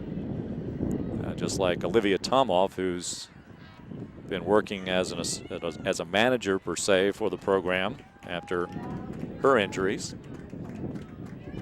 Haley Miller, speaking of one of the seniors, she'll return back to the pitch here in the second half, while Allie Bunner, a true freshman, goes to the bench. Zoller on the far side, hands it out of bounds.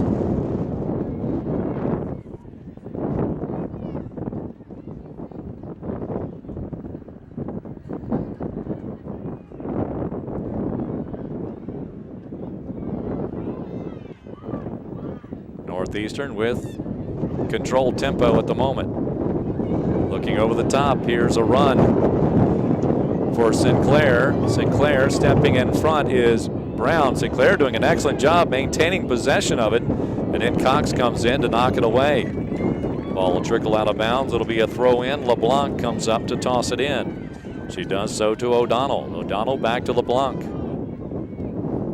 LeBlanc scoots it around to JMU defender, making its way all the way back to Becky Sparks. Sparks, the bad pass. Zoller. And onside, it's Wilkins on the far side. And the crossing play, a little too far from everybody. Sinclair was the player on the weak side. Braun McLeod comes up to help from her forward position. Kelly Kerrigan there in the mix. And putting pressure on now, it's going to be O'Donnell. O'Donnell takes away. Madison Brown trips down, and they will call a foul.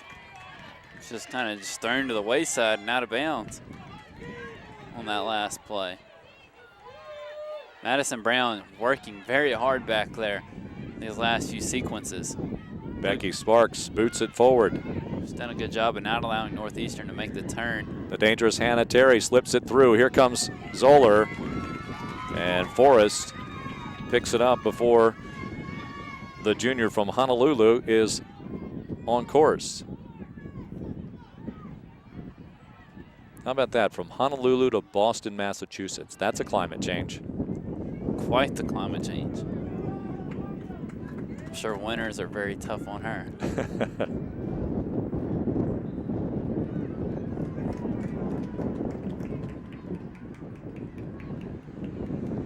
Just from about 3 hours south of here in Martinsville, it's a bit of a climate change for me. Winter is just a little bit colder up here in the valley. Becky Sparks will start it for JMU. All the way opposite post, punched away. Burnett, that's going to create a corner for JMU. Great long ball, but Becky Sparks. I actually was watching it to see if it was going to go in the net from the beginning. It may have. It was going to that upper 90. Burnett, good job just following it in and punching it over the frame. Kelly Kerrigan with the corner from the right. Right foot swing. Coming across. Going up was Haley Miller trying to get there. Here's the shot, deflected out, now cleaned up, and then sent far to the outside. It'll be JMU's ball as Schroebel will track it down.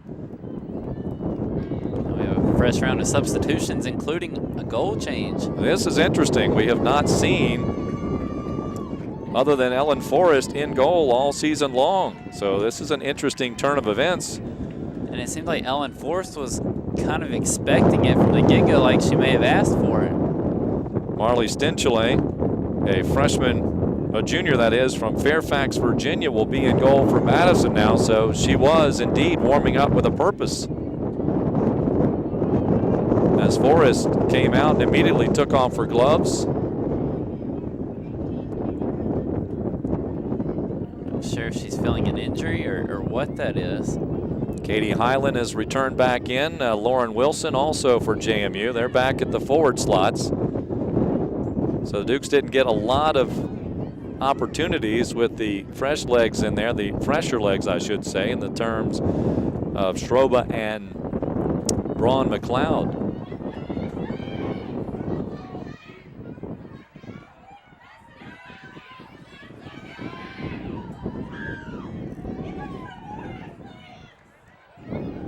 Fans getting into it a little bit after that mini collision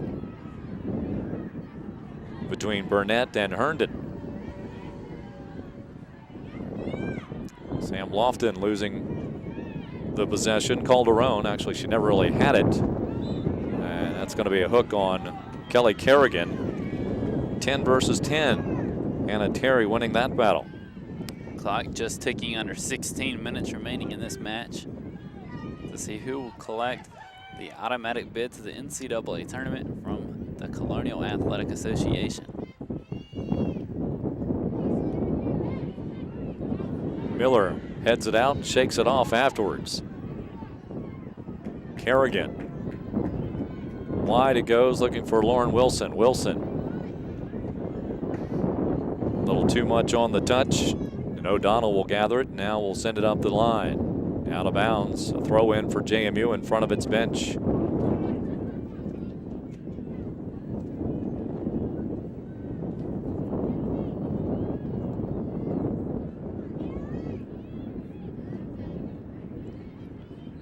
Pinballed around. Wilson comes away with it. Nice tackle and clear for the Huskies.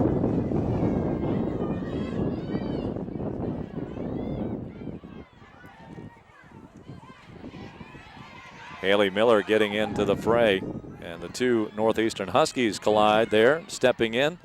Nicely done by the Huskies. Stepping up that time was Blackwood. And a sub coming back in. Looks like Zoller's back in the lineup. Wondering with the Dukes being down, starting to tick down late, if Cinchilla's put in, maybe she's got a bigger boot than Forrest to get it downfield farther.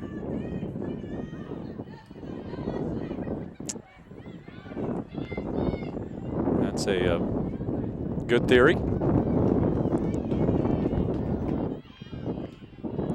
Northeastern hasn't had many opportunities. In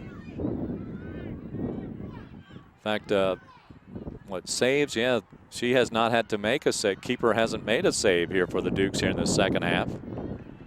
Ball's been on the right side of the field for the most part, and the Dukes just have not been able to capitalize or getting open space for a really good shot at goal. They've had opportunities. Crossing ball here. Herndon is in the mix, tries to keep it out in front, and she's going to chip it right to the keeper. They're going to say offsides as well, I believe. I believe they're saying it was out of bounds. Oh, was it? Okay. The JMU was trying to say, though, that Burnett collected the ball out of bounds, saying that she pulled it out rather than the ball already being out of bounds when she caught it. Burnett off the 6. Wynn holds it up a little bit.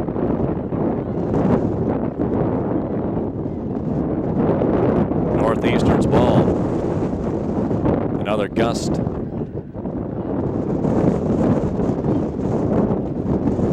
As all the school pennants working pretty hard right now. All of them are blowing straight out in towards the field.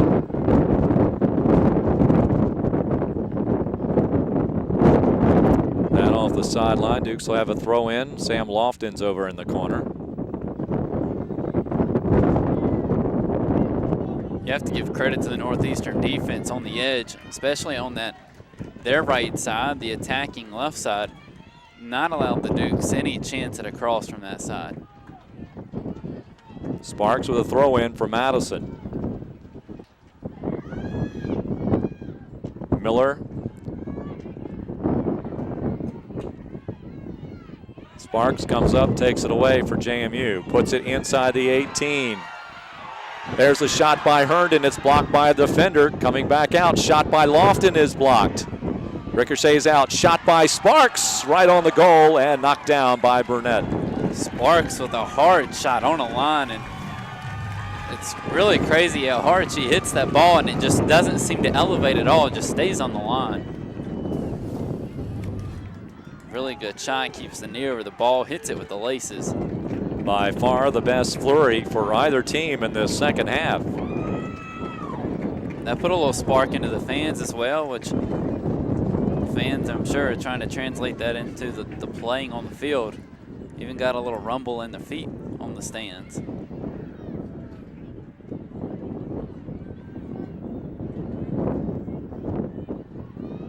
Megan Cox comes back in for JMU. Kelly Kerrigan goes back to the bench.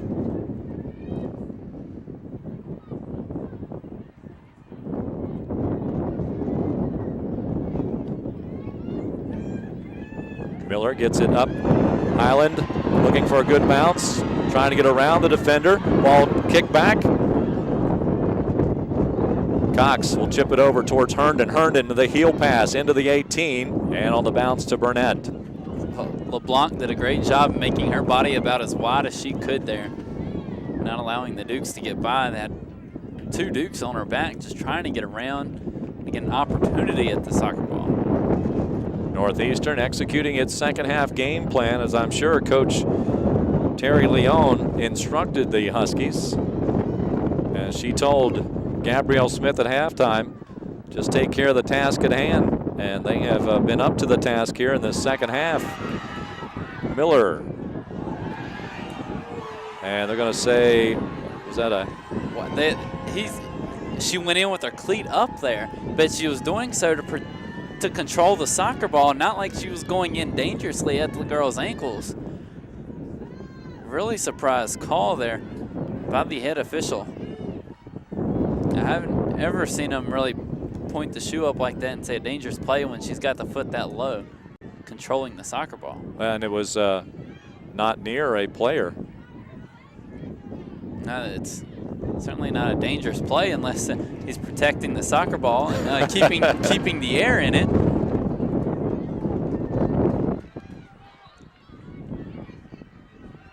I could understand that play if it was more defenders around and right. Maybe the knee was lifted up and the cleat was higher. But where the position was and the way she used it to control the soccer ball and bring it down is what surprised me so much.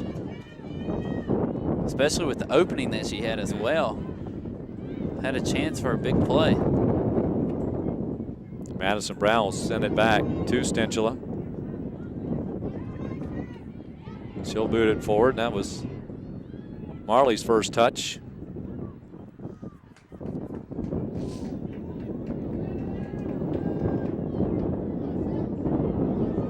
.40 remaining. Team starting to play a little more frantically, specifically JMU, trailing 2-1. Huskies trying to get a corner over here, and it's going to be out of bounds. Last touch by the Huskies. It'll be a throw-in. Megan Cox. Sense of urgency now for James Madison. Northeastern just has to maintain its composure. And here's Hannah Terry. Terry taking the shot, and it's in the goal, and that makes it a 3-1 score as Hannah Terry slips one by Marley Stinchula into the right panel. And the Huskies, with 8:12 to go, have built a 2-goal lead. Ball was just played very softly. Stinchula was going to her right and had to go back to the left. She didn't have much room to spare. Off the inside of that right post. You couldn't place the ball much better. Well done by the senior from Park City, Utah, with her 4th goal of the season. And Northeastern now just 8-1 away from winning the program's 2nd Colonial Athletic Association women's soccer title and extending their season.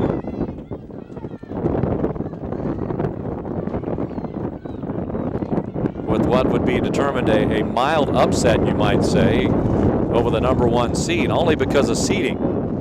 I think Northeastern feels like it's played just as well down the last month of the season as has JMU. Well, they were sitting at the top of the CAA standings along with William & Mary, but again, the Dukes play late in the season, and the win in Boston is what allowed the Dukes to be able to seal the deal.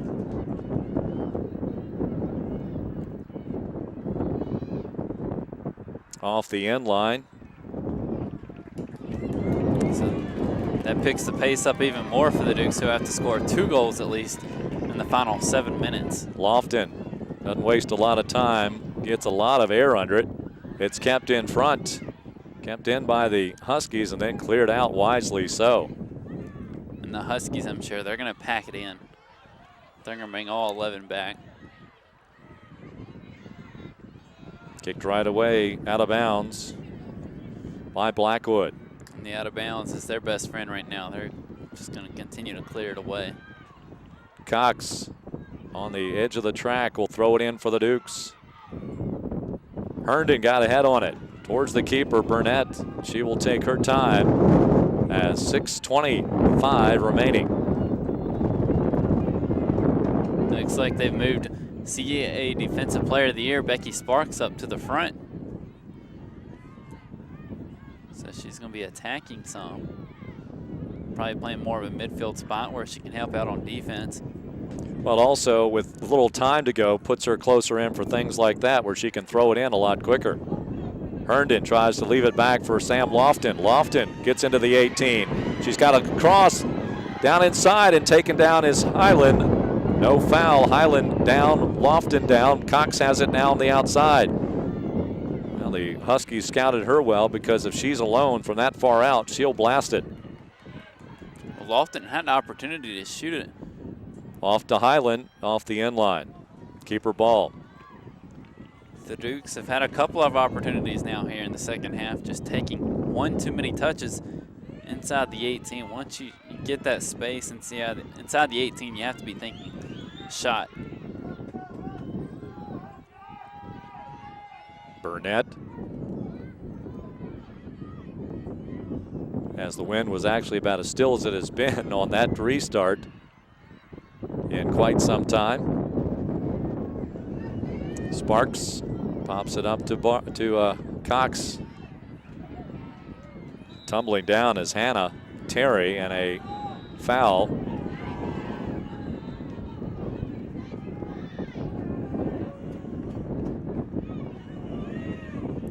Officials using the finger once again on Sparks.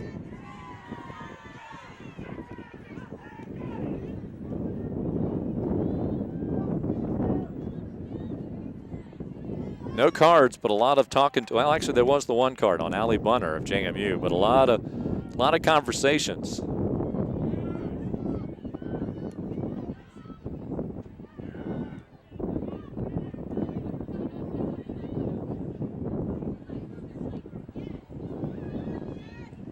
JMU has outshot the Huskies 14-10. But the Huskies with the upper hand, 3-1. What a boot by Stenchela. Well, maybe that does prove your point there, Houston, at least your theory about putting her in the matchup. Katie Highland gets it in front. Ashley Herndon looking for a rebound. Deflection to put one in easily, but nothing doing, says Paige Burnett.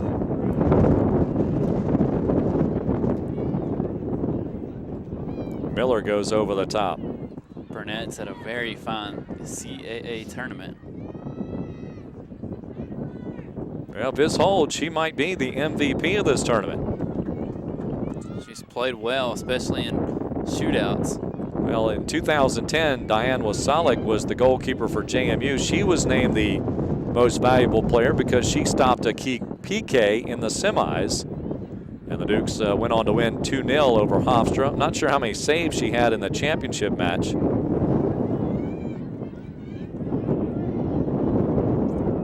Stenchela.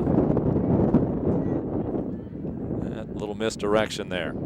Only 2 saves for the JMU goalkeepers. Ellen Forrest had both of those. 7, though, for Burnett. Coming from 14 shots by the Dukes, 8 of which have been on target.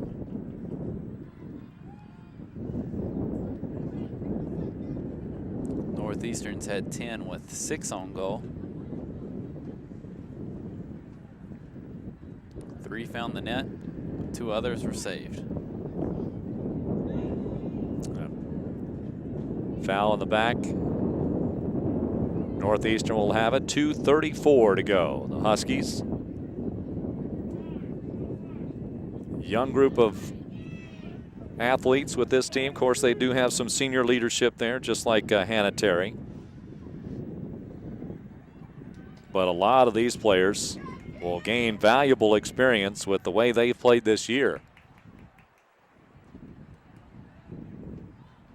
So expect them, regardless of what this outcome is, expect them to be certainly a contender again next year. I'm sure they'll be the preseason favorites.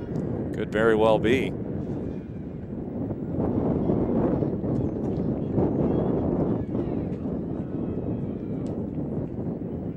.150 to play. Northeastern just wanted to chew out this clock here.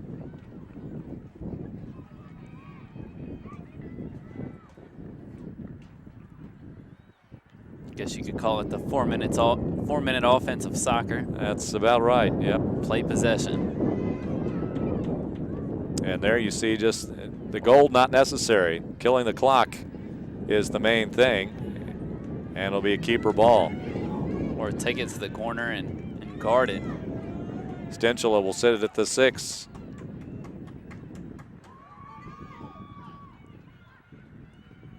And a misfire there is 66 seconds, and Northeastern execution of the game plan the second half. Knew the win was not going to be in the favor of the Huskies. Coach Dave Lombardo told Gabrielle Smith at halftime he liked the Dukes' position, at least as far as the field was concerned, with the wind at their back, but just did not get that many opportunities of quality measure, due in part to the way the Huskies played their disciplined game defensively and eventually slipping in that insurance goal late in this contest.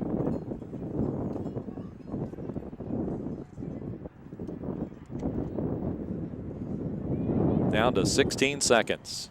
Northeastern will be the 2013 Colonial Athletic Association champions, earning the automatic bid to the NCAA Tournament for the second time in this league, as Coach Tracy Leone, the former North Carolina Tar Heel, will take her team from Northeastern for the first time to the NCAA Tournament as an at-large recipient, as an automatic recipient with today's championship win over the host and top-seeded and right now dejected Dukes of James Madison University. As much as the Huskies are celebrating the Dukes, many of them have gone to their knees, sitting on the field in dejection right now after the outcome of today's matchup.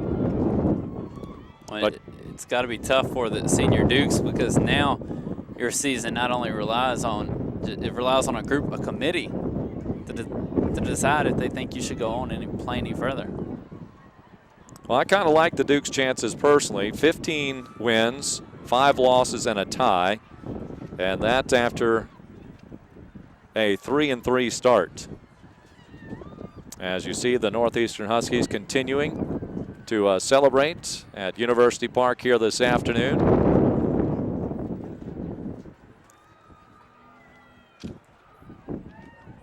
As they will indeed be going on and continuing their season next weekend in the opening round, at the very least, of the NCAA Tournament. The 64-team field announced tomorrow at 4:30 as the committees go to work here in the next 24 hours to determine the at-large seeds, and JMU hoping certainly to be representing the CAA. The CAA oftentimes does send more than one team to the NCAA championships, and they hope that is the case here today. Well, Gabrielle, if you want to make your way across the field, maybe you get a chance to talk to Tracy Leone real quick before they do their ceremony. And while she's making her way across the field, we're going to take a quick timeout as you're watching CAA.TV here this afternoon. The CAA Championships going to the Northeastern Huskies. Check it out. Over 20 million drivers are insured with Geico, so get a free rate quote today. I love it. How much do you love it? Animation is hot, and I think it makes Geico's 20 million drivers message very compelling. Very compelling. This is some really strong stuff. So you've turned me into a cartoon. Lovely. Geico. 15 minutes could save you 15% or more on car insurance. There's no end to the classic gems and quirky delights you'll find in Baltimore. Everything we're famous for, plus a boatload of surprises. From Inner Harbor fun to hip and historic, quaint and artsy neighborhoods. There's always something new, hot, and cool to do in Baltimore. The road to the Final Four begins this spring in Baltimore with the thrilling CAA Men's Basketball Championship, March 7th through 10th at the Baltimore Arena. Make your plans to hoop it up at baltimore.org. Championships are in the books thus far for the Colonial Athletic Association. The CAA Cross Country Championship last weekend. And this weekend working on the CAA Women's Championship for soccer as well as field hockey. And Northeastern and Delaware battling in that one. Don't have any score for you here, but here this afternoon, the Northeastern Huskies so far 1 for 1, and they got that other opportunity as well, leading 3-1 the final here this afternoon. And we'll see if Gabrielle get a quick word with the head coach, the victorious head coach, Tracy Leone. Gabrielle? Hey, Kurt. Hey, Coach Leone. I just wanted to say congrats on the win. And what expectations did you have for your team today, and did they succeed those? Well, you know, I think some of the more stressful games are the semifinals and the quarterfinals to try and get to the game where you have a chance to actually win the championship. And I think they were stressful games for us. I think coming into this game, they were more relaxed and just excited, excited about the opportunity. So I think their mindset was a perfect balance, and that contributed to a really great performance. And I'm just so happy for them and so proud for them. I mean, they've deserved it. They worked so hard for this. We've gone through a lot of struggles at the beginning of the season, but I think it made us tougher and it prepared us for this opportunity, and they went after it. So I'm really happy for them. Great. Thanks, Coach. Good luck with everything else this season. Thank you. Back to you, Kurt. All right, thank you very much, and congratulations to Coach Tracy Leone and the Northeastern Huskies. They're now donning their CAA Championship T-shirts as they await the post-tournament awards, as they will announce the most valuable player and the all-tournament team here this afternoon. We're going to wrap things up, though, here, as I want to thank a number of folks that helped to make this possible for you on CAA.TV. First of all, Gregor Waltz of the Huskies of Northeastern University, the Sports Information Director there for women's soccer. Matt Jackson, the Soccer Sports Information Director at James Madison University and the host SID. Also, our thanks to the crew from Telemedia Productions, as our director today was John Hodges, and our executive producer was John Salem from Telemedia Productions, and I want to thank them as well. Houston, your final thoughts on today's matchup? Great win by Northeastern. Very young team. They came out to play, and you got to give Coach Leone a lot of credit to that. She got these players in here, and she did a good job of selling this game and selling their chances, which they performed. JMU Dukes, good effort, tough luck, which that's the way the ball rolls sometimes in soccer. You rely on a few guys, a committee, to come up with the rest of your season. So you just got to hope for the best and come out and use this to build off of if you do play in the next weekend. So the Huskies, only their 6th win of the season, but with 6 wins, they're going to be going on to the NCAA Championship Tournament. For the Dukes, well, they've got 15 wins. They are now 15-5-1. Going into to tonight, and I don't know if the Dukes will sleep well, but they'll be very anxious to await the award that'll come tomorrow afternoon at 4:30 if indeed they do get into the NCAA tournament that begins at sites around the country next Friday. Well, for Houston Stutz and Gabrielle Smith, I'm Kurt Dudley. Once again, our final score. It was the Northeastern Huskies, the number 3 seeded Huskies 3, the top seeded Dukes of James Madison 1. Good afternoon from University Park. This has been a CAA.TV production.